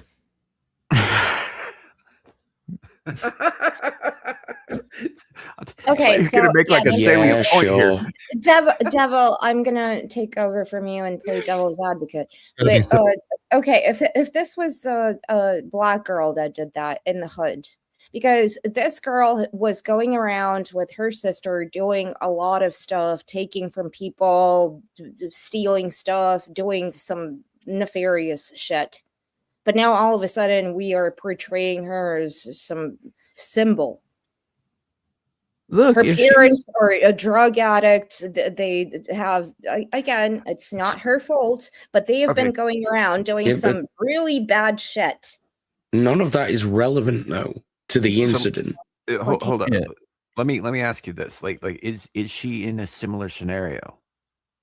Right? If you're talking about like a black girl from the hood who was you know raised among criminality, and that's kind of the life that she knows and all that stuff, but some white dude was trying to entice her into a van and she pulled this shit, 100% I'd make a symbol out of her because she does the right thing in that moment. Yeah. I'm not trying to say that she's a good person. I'm saying, yeah, on that moment, in that one thing, she represents what all women in the UK have to put up with, that they're, you know, going to be victimized by choices made by bad politicians that are selfish and pieces of shit. And so, yeah, she's a good representation then. Not saying she's a good person. She could be the worst person on earth. But that particular moment. Yeah, in that moment, she was a local girl standing up to foreign invaders. Yeah. And when they went to arrest her, they didn't arrest her for the other stuff. They arrested her for that. Yeah. No, they arrested her before that a couple of times. No, but I'm saying, but you keep bringing up other times. We're talking about that. When they came and put cuffs on her, it was because she was carrying weapons. To sit there and say that she should have just been a victim because you're not allowed to carry a hatchet to, you know, protect your virtue is ridiculous to me. And that's kind of my point. So people should be free to defend themselves. We should be free to defend ourselves, because I do feel not safe. Especially because bobbies in England are pussies. And some of them are actually active participants in this shit. Some of the law enforcement are actively participating in this awful shit. Yep. You know, we were talking about culling animals before. Mm-hmm. There you go. Yeah. Yep. Yeah. So, next clip. Civil war on the streets. And this is not going to end well. Britain is not in the process of being invaded. It has been invaded, and not a shot was fired. A lot of people were stabbed. None of them, a lot of us. There's going to be civil war in the streets, and it's going to be the sleeper cell Islamic State, the Islamic Brotherhood, versus what is left of Brits, what is fucking left of them. And white men will be having to throw their white women aside to get to these fuckers. Because our women are going to try and stop this from happening. You fucking know they're gonna. Not all of them, but there are going to be our own white English women. Wow. Can you just imagine like that scene from Braveheart where he's seen there talking about, and if he was here, he'd throw lightning bolts from his ass, but it's freaking Abe on the horse. Trying to get all the Brishmen psyched up. Full Green Ranger regalia. Yeah. And if Abe was here, he'd shoot lightning bolts from his arse. Consume the English with fire bolts from his eyes. Why? And, why yeah, is- on the back of his horse, just like the one dude in the Road Warrior, where the dog of war has the little feminine dude on the back of his motorcycle. There's this guy on the back of Abe's horse. Yeah, or no, Peter Jackson's thing where they go on the war pigs. Right. Mm-hmm. Oh my Trying god! to get. But can I just point something out again? Going back to this is AI, because the guy's tattoos changed. I've noticed those from the one clip that you played before to now. He has a different tattoo on his hand. This is AI. Well, you know, it's not. He does. These It's clips not from live AI. streams that he did recently in the last week. Yeah. What if it's a filter? Like he's just a normal looking dude. could he be has that. like on a goth filter I or think something. that's it. Yeah. It I could think be it's that. it. It could be Because that. the amount of time it would take to put that amount of makeup on. He also changes his makeup from day to day. So Yeah. I mean, I've been on a stream with you, Sam and Dev, and you guys where when we were talking about the crow, and I had to like put on so much white face, even though I am really pale and white. And I had to look like a goth, and it took me hours. So no, this is AI. This is some filter. if you say so. In the way of us fighting back. They're so brainwashed into believing that white man bad, bring in more browns. And this is what happens when you allow women to make too many fucking decisions on this kind of level about these types of things. It's not their fault. It's genetically programmed. Whatever satisfies that feminine urge to sacrifice yourself on the altar of something that is unable to look after itself, right? Which are these fucking savages. They can't do that. We've seen their countries. They're falling to shit. They're made of literal shit. And these women go, oh, without us, they can't survive. They're like our children. They're like our children. I have to protect them. That's painful truth right there, bud. Yeah. Yeah. He's I mean, look, Suicidal empathy. and to be fair, it ain't every woman that he's talking about here, but he is talking about a significant portion of them that will absolutely side against their own men for foreign interests. White liberal women. Bane Nearly all of them are white liberal women. Yeah, you know. I think the world went to hell when they developed underwater Inuit basket weaving as a specialist course. Gender studies may have. Indeed, Aaron Laura. You know, look, and I think there are plenty of sensible women out there who want to fight against us. There just ain't enough of them. Yeah. They're growing in number, though. Well, the funny thing is, it doesn't take but one. And in this case, she wasn't even real. Amelia, who was designed as a game to teach people not to become radicalized by the right wing. I think I said that wrong. By the right wing. Somehow became the face of the entire concept of being British and white and maybe Christian or Protestant or whatever, you know. Well, it's because once again the left totally fails to understand how the right processes. Like, it's the meme thing, right? They give us material thinking that it's somehow gonna be used against us, and then we make it into a meme and use it against them, right? Yeah. It's the same thing with her. They thought that they had some. Oh, well, we're gonna own them. Nope, we owned you, and we did it with your own shit. But no, it's like, okay, I watched a movie recently called The Princess, right? And it's the girl bossiest bullshit you've ever seen in your life. It's Die Hard with a chick. It's Is that about me? It's so probably so possibly 75, maybe 85-pound dripping, soaking wet girl literally carves her way through an army of big tough guys. And it's so hilarious that there's no way it wasn't made. So ironic. it was about Anna. Damn. Maybe. Yeah. I can't say it ain't. I'm still recovering from the fact that Sasquatch clicked on and watched a movie called Princess. Oh no! I think he was perhaps hoping for something else. When I was on vacation, they have a different cable service there, and like random shit just flips across the screen if it goes into screensaver mode, and it'll show you movies that are coming out. And I come across The Princess, and it was like her dressed up in a pretty little princess dress, and then she busts out the sword and starts beating up some big badass. And I was like, oh, I gotta watch that. So when I stumbled across it on Tubi, I was like,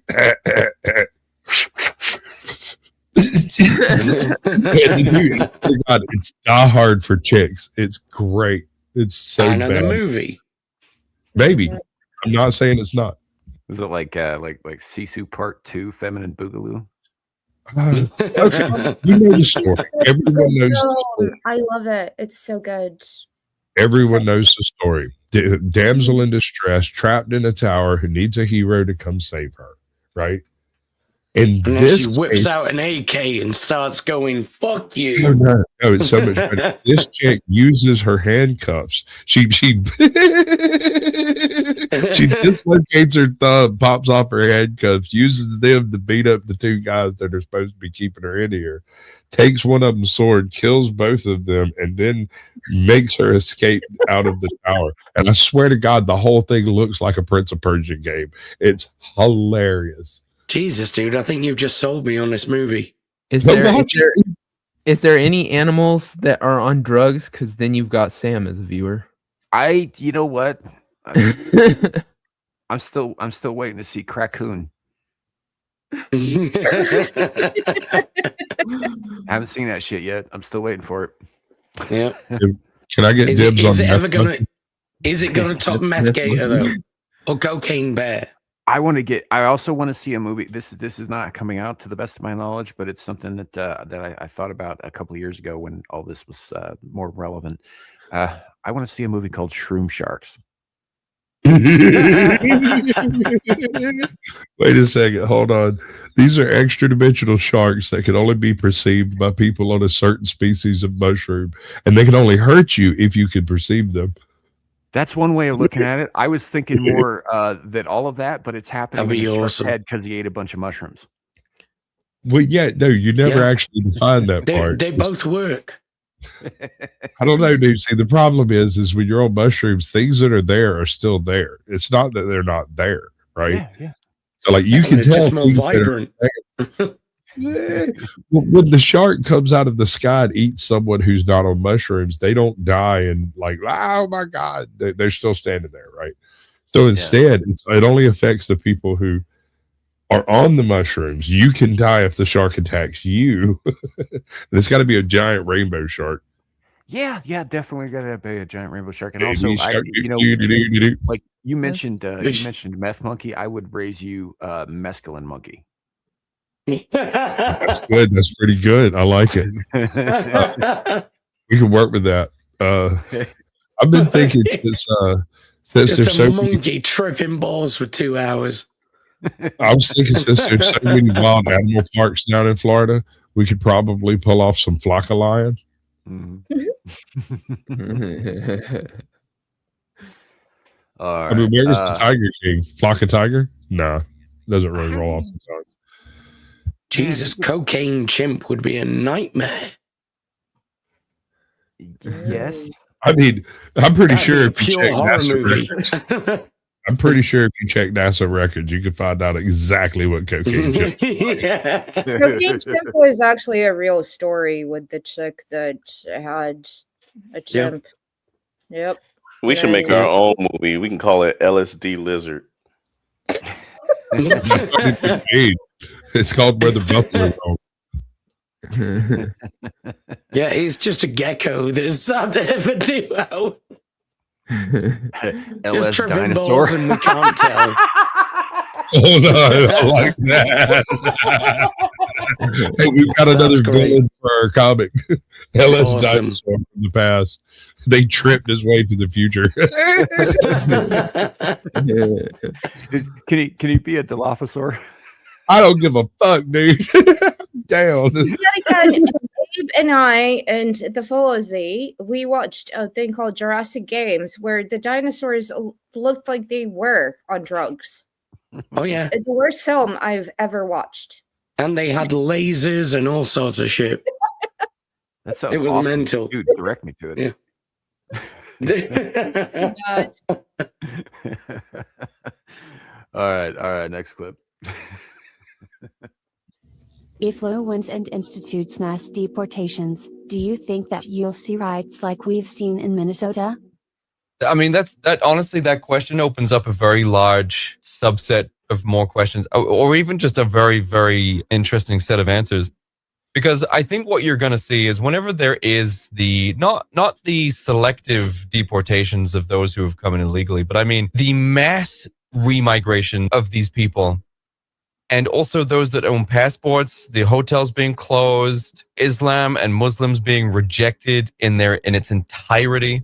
And not just that, not just the active deportations. No one is accommodating them. No one is appeasing them. No one is giving them an inch. That is primarily how they operate their invasion, right? You have to remember that there's already radicalized Islamists within the UK. So much so that even the UAE thinks that, right? What you're going to see is you're going to see a quote unquote civil rights movement for Muslims and Pakistanis whenever this starts happening. Rupert Lowe winning is not the end. That's where it starts. The second Rupert starts. But yeah, the whole people don't have borders movement, that concept of open borders is that very thing. Well, the UK has actually just appointed a new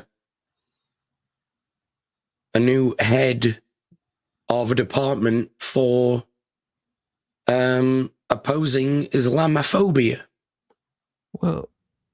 Well, here's the thing. The question the girl or whoever the hell, because it's a robotic voice asking it, the question, there's not as much opposition as everybody wants to believe. We've already established that a lot of this opposition to ICE and stuff like in Minnesota is being bought and paid for. It's not true outrage. The vast majority of people at this particular moment are ready for mass deportations and this to be over. Probably the same thing in England. If you ask all those people, not on camera in front of, where they're like afraid to lose their job or get arrested or something, but you ask them in private, are you sick and tired of what's happening to your country? The vast majority of them will be like, yeah. It's so I think that you have to understand a lot of this. Oh, we don't like ICE, and oh, we support foreigners taking over our country and bullshit like that is actually all paid for, manufactured with a group of leftists who make their living off of causing this shit. So yeah. Once we stop those people, once we find a way to cut off the funding to them so Soros and all those assholes can't sit there and pay their bail and give them money to pay rent and shit while they go out and protest, it'll change. Because, you know, they have no problem sitting there throwing bottles and cussing and shit when they're getting money. When it turns out they can't afford their, you know, freaking matcha tea and shit because they're not getting money from Soros, then they're going to go back to work and actually go make a living because they'll have to. Do you like bubble tea? Boba? Like boba? Bubble. I've never heard of bubble tea. What is bubble tea? Bubble and boba are used synonymously. Okay, then yeah, but boba tea, I've had it. I'm not a big fan of it, but I've had it. Mm-hmm. It seemed a little gay, so it's very gay. It's like brown sugar milk, and they're all like, "It's tea." Somebody's balls in your mouth, dude. Stop it. Yeah. Drop a straw in that shit. Suck it I down, ever you got to fake that bastard. shit was that time that that Nomi came on the channel right after she had, you know, almost choked to death on it. I don't go out of my way. I've had it like twice, and it was because other people are like, "Let's get some." I'm like, "Okay, whatever." I got some a while ago, but I still haven't bothered with it. I thought I'd try it. I still haven't. No. I'm not against trying new stuff, but I mean, it's like I said, I'm it's kind not of my with fucking- Arden I on like this. iced tea. Who the fuck puts tapioca in tea? Asians. Asians put everything in tea. That's exactly the thing. That's why I'm not. No, I have no interest in that. I don't understand why anyone would. I'm just happy they don't put like other shit. Like I'm surprised they're not like, we'll put red beans in there. Why? Because it's all like they do in ice cream. It's all like, what the fuck are you doing? So, yeah. I don't know. I haven't had a cup of regular tea since since I quit doing drugs. So that was 20 some odd years ago. Oh, I love iced tea. I drink iced tea all the time. Iced tea is gay. My you know what? Warm tea is gay. A lot of my family is from the South, and they're all about that iced tea. I'm not from the South. I don't fucking like this shit. What you want is a nice warm cup of tea. I'm an Okie with a splash of milk. People are I from don't want Oklahoma, any so tea. I don't really like tea. You know, it's just leaf juice. It's boiled leaf juice. It's just dirty leaf juice. It's amazing leaf juice. Honey Except is when bee it's vomit. warm. Fuck you. With your little fucking teacup and your thumb, the pinky up and shit. Talking about Bro, fuck off, You dick motherfucker. So coffee is dirty bean water. It's burnt bean water, right? Yes, it is. Yeah. Me on the pub, we Burnt should have bean like a water. straight out I don't drink debate coffee between me and Abe on hot tea versus cold tea. It will just have, it won't be like a debate. It'll just be us cussing at each other. Actually, I say we do that. Just film it for posterity's sake. Yeah. Just puts on the internet. Yeah, we should just do that. Fuck it, that's next week's pub. There you go. I'm gonna be out of town that day. You got to be the moderator. Stop. No matter what you drink, if you warm it in a microwave, you have forgotten the face of your father. Yes. Yeah. You fucking warm tea up in a microwave or even water. Get in the gulag.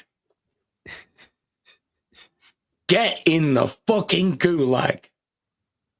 Even in the gulag, they make tea the right way. Yeah. Toilet. That's how they learn, Anna. That's how they'll learn. Fucking microwaving. All the dudes in the gulag are sitting there like this. You actually own a kettle. Do you own a kettle? Not in our Boil the prisons, you don't. kettle. I'm coming home now. Yeah. Boil the kettle. This is American prison. We had to take those away from people. They were using them for weapons. Yeah. You know that's true. They be bashing the other prisoners' heads in with the kettle, just like girls do with those big pink cups they get. And that from was the if they gym. were being nice. That's not why they were removed. The reason they were removed is because it comes with the ability to boil water, and they were throwing it on each other and guards and stuff. Oh yeah. Yeah. So one asshole. I think this made it go away. One asshole took a bunch of Jolly Ranchers and put it in the fucking kettle. Oh no! Oh, dude, yeah. And then after that, there were no more kettles in the prisons. It's all like Mr. Coffee. At least if they freaking threw hot water on the guards, it'll wash the cup of shit they just threw on the guard off. Yeah. Yeah. All right. Right, kick devil. Let's devil. No, shut up. Let's continue this. Implementing this heavy-handed anti-migration, this remigration, this deportation. They're not going to be like, oh, okay, I guess we'll back up and we'll go home then. They're not going to do it. Okay. They're here to invade. They're here to invade, to turn England into Englandistan. That's what they're trying to do. So they're not going to retreat and just lose. They're going to be like, well, there's a lot of us here actually, so we're just going to go in the streets. Yeah, you know what's funny is I heard the wildest fucking take earlier where somebody was saying, "No, the U.S. just exports chaos and refugees and destruction," and I'm like, "That's rich coming from a fucking Pakistani account." Sorry, the U.S. exports refugees? That's what it said. I mean, there were that is retarded. Damn. Do you see the message in the private chat? Yeah. Okay. Yeah, it started a while ago. So that's why I was trying to get to the video. So we got sidetracked with molten sugar and fucking tea. But yeah, no. Look, I'm not saying that Homeboy doesn't make some good points. He does. He makes some excellent fucking points. He seems to have a pretty solid head on his shoulders for the most part. On this topic, at least. I don't really have a problem with his leaning more and more nationalist because I think, frankly, everybody on earth could stand to be a little bit more fucking nationalist. Yes. You know? Absolutely. You should 100% stand for the country that you're from, in my opinion. You know, otherwise, what's the point in having one? Have some fucking pride, people. You know, I just think I also happen to agree with them that Pakistanis should simp for Pakistan in Pakistan. Yeah. Yeah. You know, it's fine. It's funny how they don't seem to do that, though. Right. You know, yeah, they seem to want to do it everywhere else. Well, it's the same thing with the Mexicans here. You'll have Mexicans will be seen there waving a Mexican flag, saying Mexico is the greatest country on earth. And they're like, why aren't you still there?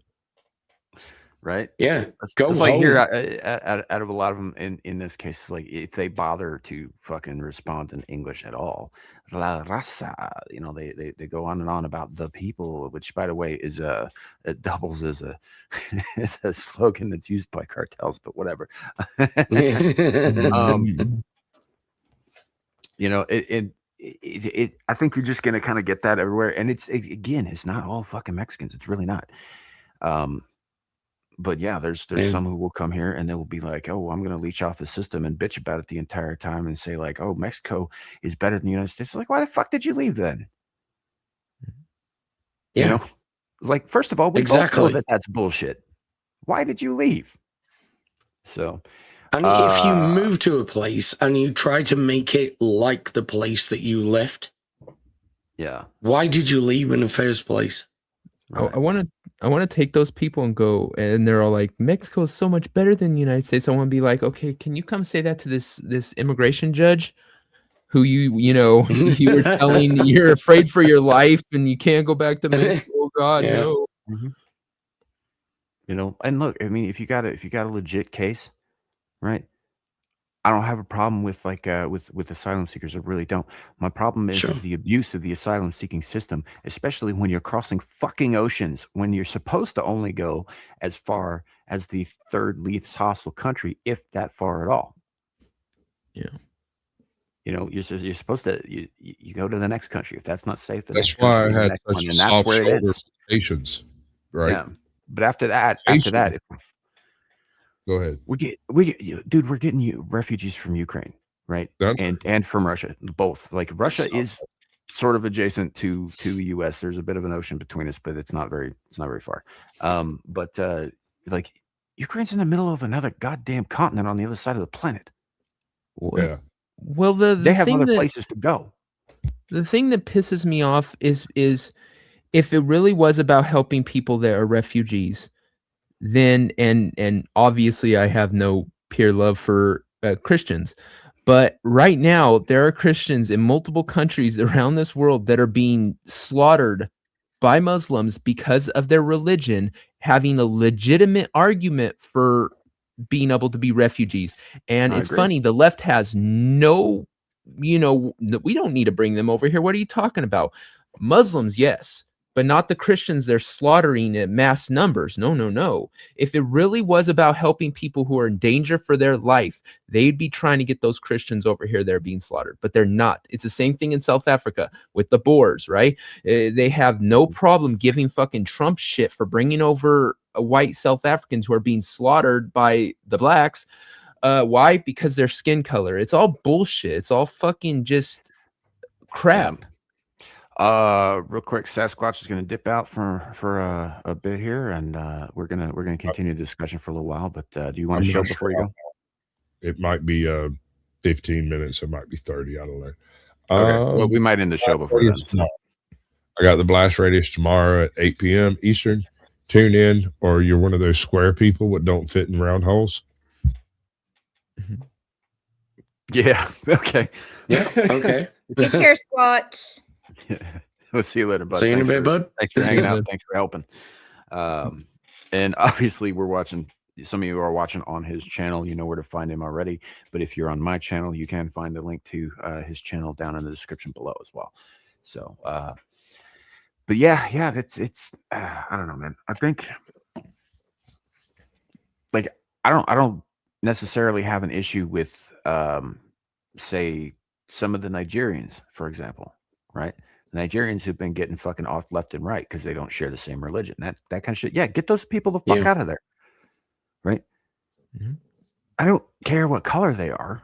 That's irrelevant. It should be irrelevant. But and because nobody should be murdered because they don't agree with you. Ever. Yeah. And that's essentially what that shit is. Except if they like hot tea. No, not even then. Not even then. So it's just, but I think that we should, if we're going to have international suggestions that everybody abides by, right? And I say suggestions here, not laws, because they ain't fucking laws. But if we're going to abide by international agreements and all of that shit, then if we're going to do this asylum seeking thing, then we need to enforce how that works. We can't just take in everybody from any part of the world who wants to fucking get away from where they are. There have to be other countries willing to do that. Larry, what do you think? Shit, he really is napping. Is he napping? Is he actually napping? Yeah. So like, we were kidding, dude. Aaron called it. No, he's trying to be more present for these streams, but it is the middle of the afternoon and he does. No, actually, I was actually putting my kids to sleep. I just came back downstairs. But yeah, I don't care. If there's a real need, then yeah. But if you're coming over here and trying to make America like your home, that tells me that you were here to invade. You didn't come here for a better life. Somebody sent you here. Absolutely. Look, I understand trying to go to a country you perceive as better than your country, more financially, beneficial to you and all. I have a problem with you doing it, but I understand it. It's the bullshit that we try to give them this cover of saying that, all these people coming over from this country are all fighting age males, but somehow we're, poor families. No, they're all China males who are looking at coming you. over here. Yeah, they're all coming over here to make money and send it home. And like I said, I get that. Yeah. But don't sit there and try to sell me that it's poor families that just want a better life and shit. No, it's some dude trying to make better money. Let's be honest with what's happening. No, and I'm good with that too. So but about that we also culling, gotta draw a distinction between and this is where the left doesn't draw distinctions, right? There is a difference between somebody who's trying to immigrate to a country, which you can do from wherever you are, but you got to go through the proper channels if you're trying to immigrate, versus somebody who's trying to either sneak in or use diplomatic channels by claiming asylum and then commit crimes. Yeah, and get away with it. You know, like that's the problem. Is like if you want to immigrate, fine, go through the proper channels. We'll work something out. It's like even in Britain, like it's not even a race thing. We have people who came over on the Windrush, and people that are, you know, they're in the like 70s now from places like Pakistan. They're complaining the same way.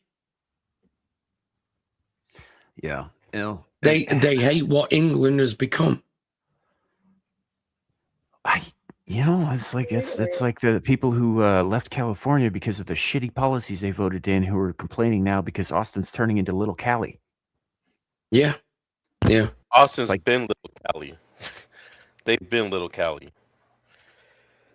Well, I think it goes back to what we started the stream with about the realization of what is true, the morals, the values people have.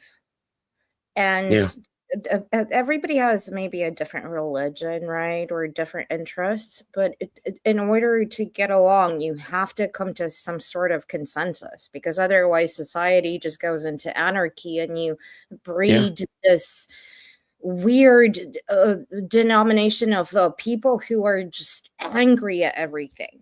And they go out there and they throw, shit at I'm talking about Antifa, or other people who are trying to break society and change things when it comes to what we see on television, when it comes to the news, or what we see when it comes to video games or any kind of media. There needs to be some sort of like consensus. Do we want to all of us live a good life where everybody is happy, kids are protected, people are safe, walking on the streets after midnight, not even after midnight, after whenever it goes dark, because I don't go out of my house after it's dark. I can't. I don't feel safe. Yeah. Or do we build a society where my feelings matter so much? My feeling. Well, I feel like I'm going to stab you today. Okay. That's what happened. So I guess that's the way people wanted to go. Sam, could you bring this link up? No, that's why I had Sasquatch here. He's not here. Damn it. I would like to, but it's not going to work. I've already had enough tech issues today. All right. Do you want me to I'm try? Still here, Sam. That's right. Yeah. Go ahead. This is the last one. If you share your screen the YouTube and you one. play it, it should. Well, that's what I'm about to do. Just do a screen share, and then you play it, and then we don't have to worry about it being on Sam's internet. That's the plan. Yeah. Yeah. Share screen. I want to see a compilation one day of all of Larry's doots. That was just Jimmy Carr. Yeah. Try any advice for immigrants? Try and blend in.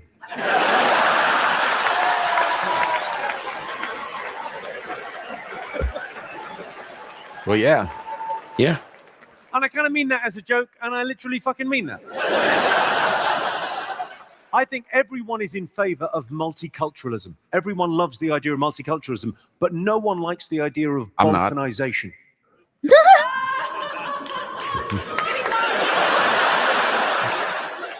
One woman's impressed with her knowledge of the term balkanization. I'll explain to this guy. Well, like, you don't want people to come and bring their country here. You want people to come because they want to be part of this. Yes. Right? It's an amazing place.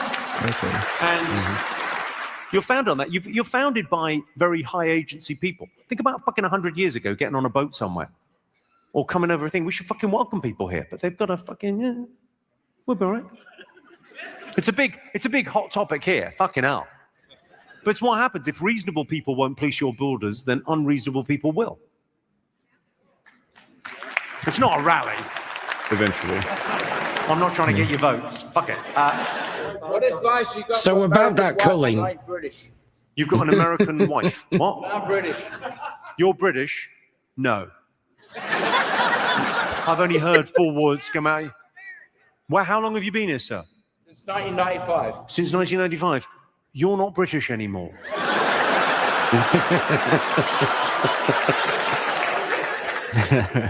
The fuck are you talking about? This place is a melting pot, and you, my friend, have been melted. No, good on you. Fucking enjoy it. Have you got the American passport now? Yes. Well, you can stop fucking her then. Yeah, okay. No, that's funny, but this is the same guy who was the biggest lefty. Fucking like move 10 on. years ago. Sure. This is the biggest guy who was the biggest lefty 10 years ago. So don't bullshit me here. No. And but it's so funny that him and Frankie Boyle have sort of switched positions right in the comedy world. Well, it's the same thing with a lot of comedians here in the United States, like Seinfeld. Seinfeld is a lefty completely, but he sees some of the problems. It's kind of, I get what you're saying, Anna, and I 100% agree. I hate when these like far lefties all of a sudden get this change of heart, and you're like, yeah, where were you freaking 10 years ago when you were calling us all Nazis, you pricks?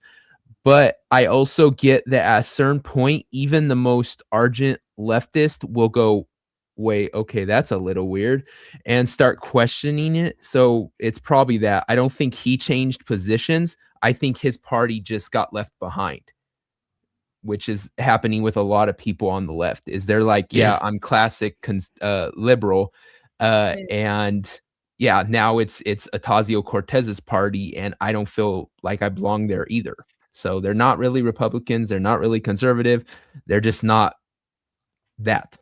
So I think there's a fair amount to be said for that too. Because like you remember like for example, Candace Owens is the dumbest psycho out there right now, right? Flat out, right?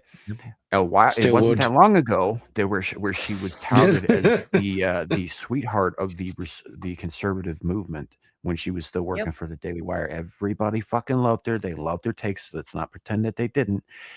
And it wasn't that long before she got hired at the Daily Wire where she was compiling lists of conservatives to hold them accountable. Yeah. And by hold them accountable, I mean re-education camps. I've never trusted Candace Owens since day one. Right. I saw the debate between her and Blair White on Dave Rubin's channel, where Blair pointed out how she created that doxing site because Dave she was Rubin's a leftist. another one who moved from the left. Yep. You know, and as far as that goes, never trusted her. I think Candace Owens is probably the clearest example of what you're talking about when you say you hate when people are suddenly this other thing, right? And I get it, because if they are in fact grifting, which by the way is saying things you don't mean for money, it's a very specific definition. It does not apply to everybody on the internet, as Twitter likes to think it does. But she could be a very clear example of that. However, we can't be left, and we need to extend some grace because sometimes people change their minds. Yeah. Oh yeah. Yeah. Yeah. I'm fine with. Yeah. If you're not, I don't like the crazy left. I am fine with the left. I'm fine with people who disagree with me. You know, long as you're a good person, I don't care too much about, you know, if you agree with this or that. I hate people who are so ardently on one side that they're willing to commit. Yeah, there's the word. That they're willing to hurt people because they disagree with them. I may joke about punching Nancy Pelosi in the face, but if I had her in front of me, I wouldn't hit the woman. They would literally hurt us. She'd crumble to dust. I don't know, devil. Everything but well, those, I would like, have fucking memories. I would have to pry.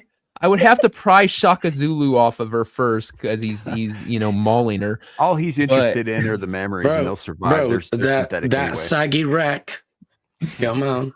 No, I'm not climbing Wrinkle Mountain. I'm not doing it. It's not happening.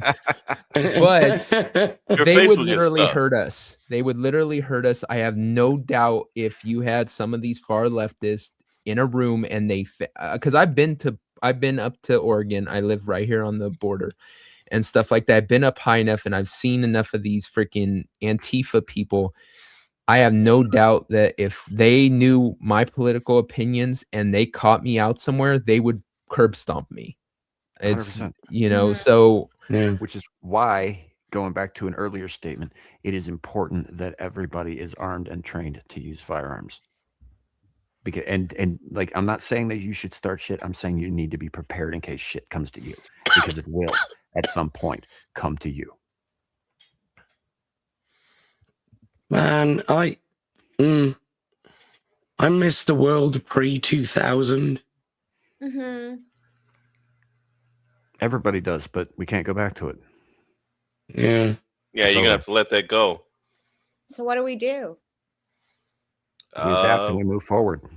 We're just we go on your Anna, we go on your website and start listening to some of your songs. We our own planet, or do we have an actual Federation space? A united federation of sorts. Mm-hmm. Look, this is my take. A lot of stuff is going on, and what I'm seeing right now is, while you have leftists out there that are attacking conservatives and saying that, that if you're a white man or you're a conservative Christian and all this crap, that you're the biggest threat to not just the country but the world. But now you're seeing Muslims popping up in different states, and now they're saying, "Oh, we run this and we're in charge." And I mean, shoot, Texas just their state just had to pass a law to ban Sharia because they found out that our tax money was going to Muslim a nonprofit that built a city like 80 miles outside of Dallas, and it was going to be a Muslim city, and it was going to be enforced by Sharia. We had the same thing in the UK. Only yesterday there was an article that came out that said that 95 million pounds was from taxpayer money was sent to set up mosques and other things like that. Why am I paying for this? Right, and the same thing was happening with Japan. Japan's government just kicked a bunch of them out. So it's like all around the world they're trying to pull this takeover, and I almost said it's like the Jewish people, centuries ago, when they were getting kicked out of getting chased out of one country to the other. Well, now it's happening to the Muslims because people are waking up and they're starting to see what they're doing. They're like, hey, wait a minute. They're popping up here just like they don't like dogs. Some lady got chased down the street by a Muslim dude last week because she had a dog with her. He was trying to kick her dog and everything. Yep. See, in that case, you don't kill a dog. You let it bite. Well, it was a little dog. And then they were trying to, I think Virginia, they were trying to outlaw dogs and stuff. And so people are now, they realize, hey, wait a minute. These fools. They brought that shit up in New York City, man. It was one of the very first things Montani wanted to do. Look at what just happened. They were having an anti-Muslim protest in New York City yesterday, and two Muslim kids ran up yelling "Allahu Akbar" and started throwing smoke bombs and Molotov cocktails at them, and then tried to run away, and they got caught. They were running from the protesters, and they ran right into the New York Police Department. But see, they're bold because they think Mondani is gonna get them out of everything. No, I'm sitting here and I'm thinking to myself, what exactly is the New York Police Department in its current state going to do? Are they prepared to do anything, or are they just going to sit there and fucking watch? Well, what do they do now? Well, hold on. Let me finish. With judging by the spears that they hit them with, I'd say plenty. Because are you calling them spear chuckers, Larry? No, I'm saying that they got football tackled. They got speared. Literally, they got speared and dragged. Those cops were not playing with them yesterday. Well, then good. Yeah, Finally, I've some seen cops in more. New York doing I've their seen more of jobs. that in Europe as well. I've seen in Germany. There's been a lot of videos like the Instagram reels and everything, and also in the UK in Manchester when there was that massive protest, and the police were not taking any shit from these guys. They were beating them. They were like, "No, you're throwing something at me. Literally, that is against the law. You keep punching me. I'm standing there and with my shield, I'm trying to give you the chance to walk away. But no, you keep doing this to me. No, but when it also involves animals, horses who are trained, and you all know I love riding horses who are trained for this, police horses, and they start beating the horses up. No, I would get off that horse and I would punch the fuck out of that person and put him in handcuffs and take him to jail. Here's the thing, Larry. Sorry, yeah. It's okay. The cops spearing them, that's great, but it's not just the cops. It has to go all the way up. It's It doesn't matter if you arrest 1,000 of these criminals, if they go up to the DA and the DA says let him go. It doesn't matter. And that's what's been the reoccurring problem is the DAs aren't prosecuting them. Yeah. That's been the running, the running or problem. when they do prosecute them, they go before a judge who just commutes some bullshit. Yeah. If there's no consequences, there's nothing stopping people from doing bad. And that's what I'm kind of saying here. Like Arden Party's saying, when the actual cops get sick of this shit, they will stop it. I would agree. If there were any actual cops left in fucking New York, almost all of them quit after the Summer of Love, and you only got the fucking bootlickers left. Yeah, and and the other thing too that these DAs and these judges aren't looking at is eventually the people are just going to say, okay, so you're not going to do anything about them. Okay, fine, we are. Good luck getting somebody to arrest them and trying to charge them with vigilantism. You guys are causing it. Yeah, that's exactly it. People only take stuff so far before they do stuff themselves, and if that's like the song "Do That in a Small Town" or whatever, right? That's exactly it. Eventually, people who aren't afraid to put something on the line will step in and do what the cops aren't. So if you have these lawless streets happening throughout this country, eventually you're going to have the citizenry pick up weapons, go out there and say, "Oh, you think you're going to?" And then, what are you going to? Who are you going to side with? Then? Well, that's what happened in that's what happened in New York. I think like 2 months ago, Antifa showed up in a black neighborhood in New York and was trying to incite them to riot. And the black people walked out and they were just like, "This ain't your hood." They're like, "Do you know where you at?" And the Antifa they were all dressed up. They had their mask on, and they just got surrounded. You could tell they started getting scared because they were looking. They were surrounded by black people, and they were like, the gentrifying protest now. They're like, "This ain't your hood." You know where you at right now. They literally tell them like, "You know where you at right now." They were like, "Do you see any Mexicans here?" They were like, "No, you better get up out of here. We about to whoop your ass." And the cops had to come and save them. That's the funny part. The cops had to come and tell the Antifa. They was like, "You better get out of here because if they get to jumping on you, we can't do nothing about it. We outnumbered." And they literally followed them and walked them out of their neighborhood. They was like, "No, you about to get out of here right now." Yeah. So I don't know. We'll see. We'll see what happens, I guess. I think New York is lost. For now, well, I don't think it's lost. I think what happened is good because people got to get a taste of what they voted for before they realize that they screwed up. I think it's because they are starting to see it. They're putting pressure on Kathy Hochul. All the people over there, they're getting tired of it. I see them on YouTube complaining every day, talking about they're gonna try to get Mondani out of office. They realize what's going on. And it sucks, but sometimes you gotta let people stick their finger in the electrical socket and let them get shocked. Yep. Well, here's the thing: is these places can only fall so far. They're not gonna completely shut down because they're too big of major ports of stuff coming into this country. But when you have Wall Street moving to Texas, because that's what they're doing. All these big Wall Street firms and stuff are buying property in Texas and they're going to leave. And that's when the financial leaves New York, they're going to be hit really hard. But there's still a big city, still, like I said, a major port and stuff. But what you can do is start looking for property, because in a couple years, property might be going a lot cheaper in these big cities. And so they might be taken over soon by people who aren't so crazy leftist. Because everybody move to New York. Well, the businesses will come back. The businesses will come back in and they'll buy up everything cheap, just like they're doing in Detroit right now. Make New York and LA red. Detroit, when Detroit fell, let me start in Michigan, Larry. When Detroit fell, it was so bad that you could go to the state and just buy a house for $1. Yeah. Yeah. And I was born in Detroit, and I still got family there. I live 3 hours away from Detroit. I'll be honest. I would love to see Detroit make a comeback. It is making a comeback. Yeah, but I mean, I'd love to see Motor City, baby. No, hold on. No. Listen, what I'm saying. It is. You can't even afford to live in downtown anymore, unless you're a millionaire. They're not advertising it, but you literally, it's even the South Side, which is the ghetto. They're over there buying up everything. As long as they don't start calling it Delta City. Because it's not a motor city no more. It's not blue collar. Now it's yuppies. Yuppies are buying it up. It's becoming this art house kind of fucking scene.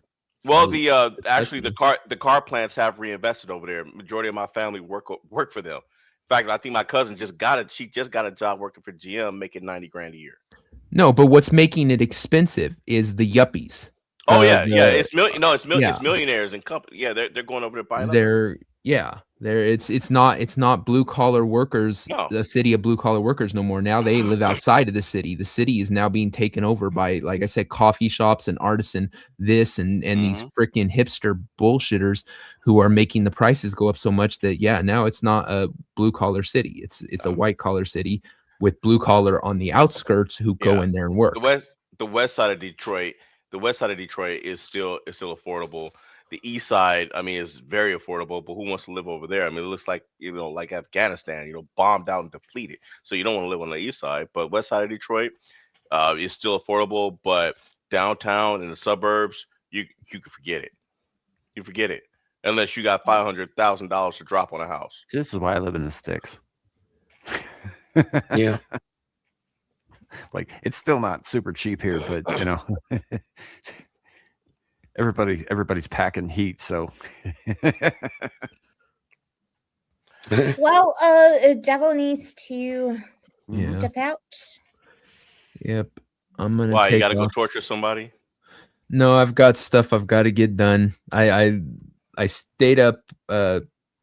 My girl was pulling an all-night shift. She takes care of old people, and so she was doing this shift where she literally had to watch like old people sleep so they didn't die in their sleep.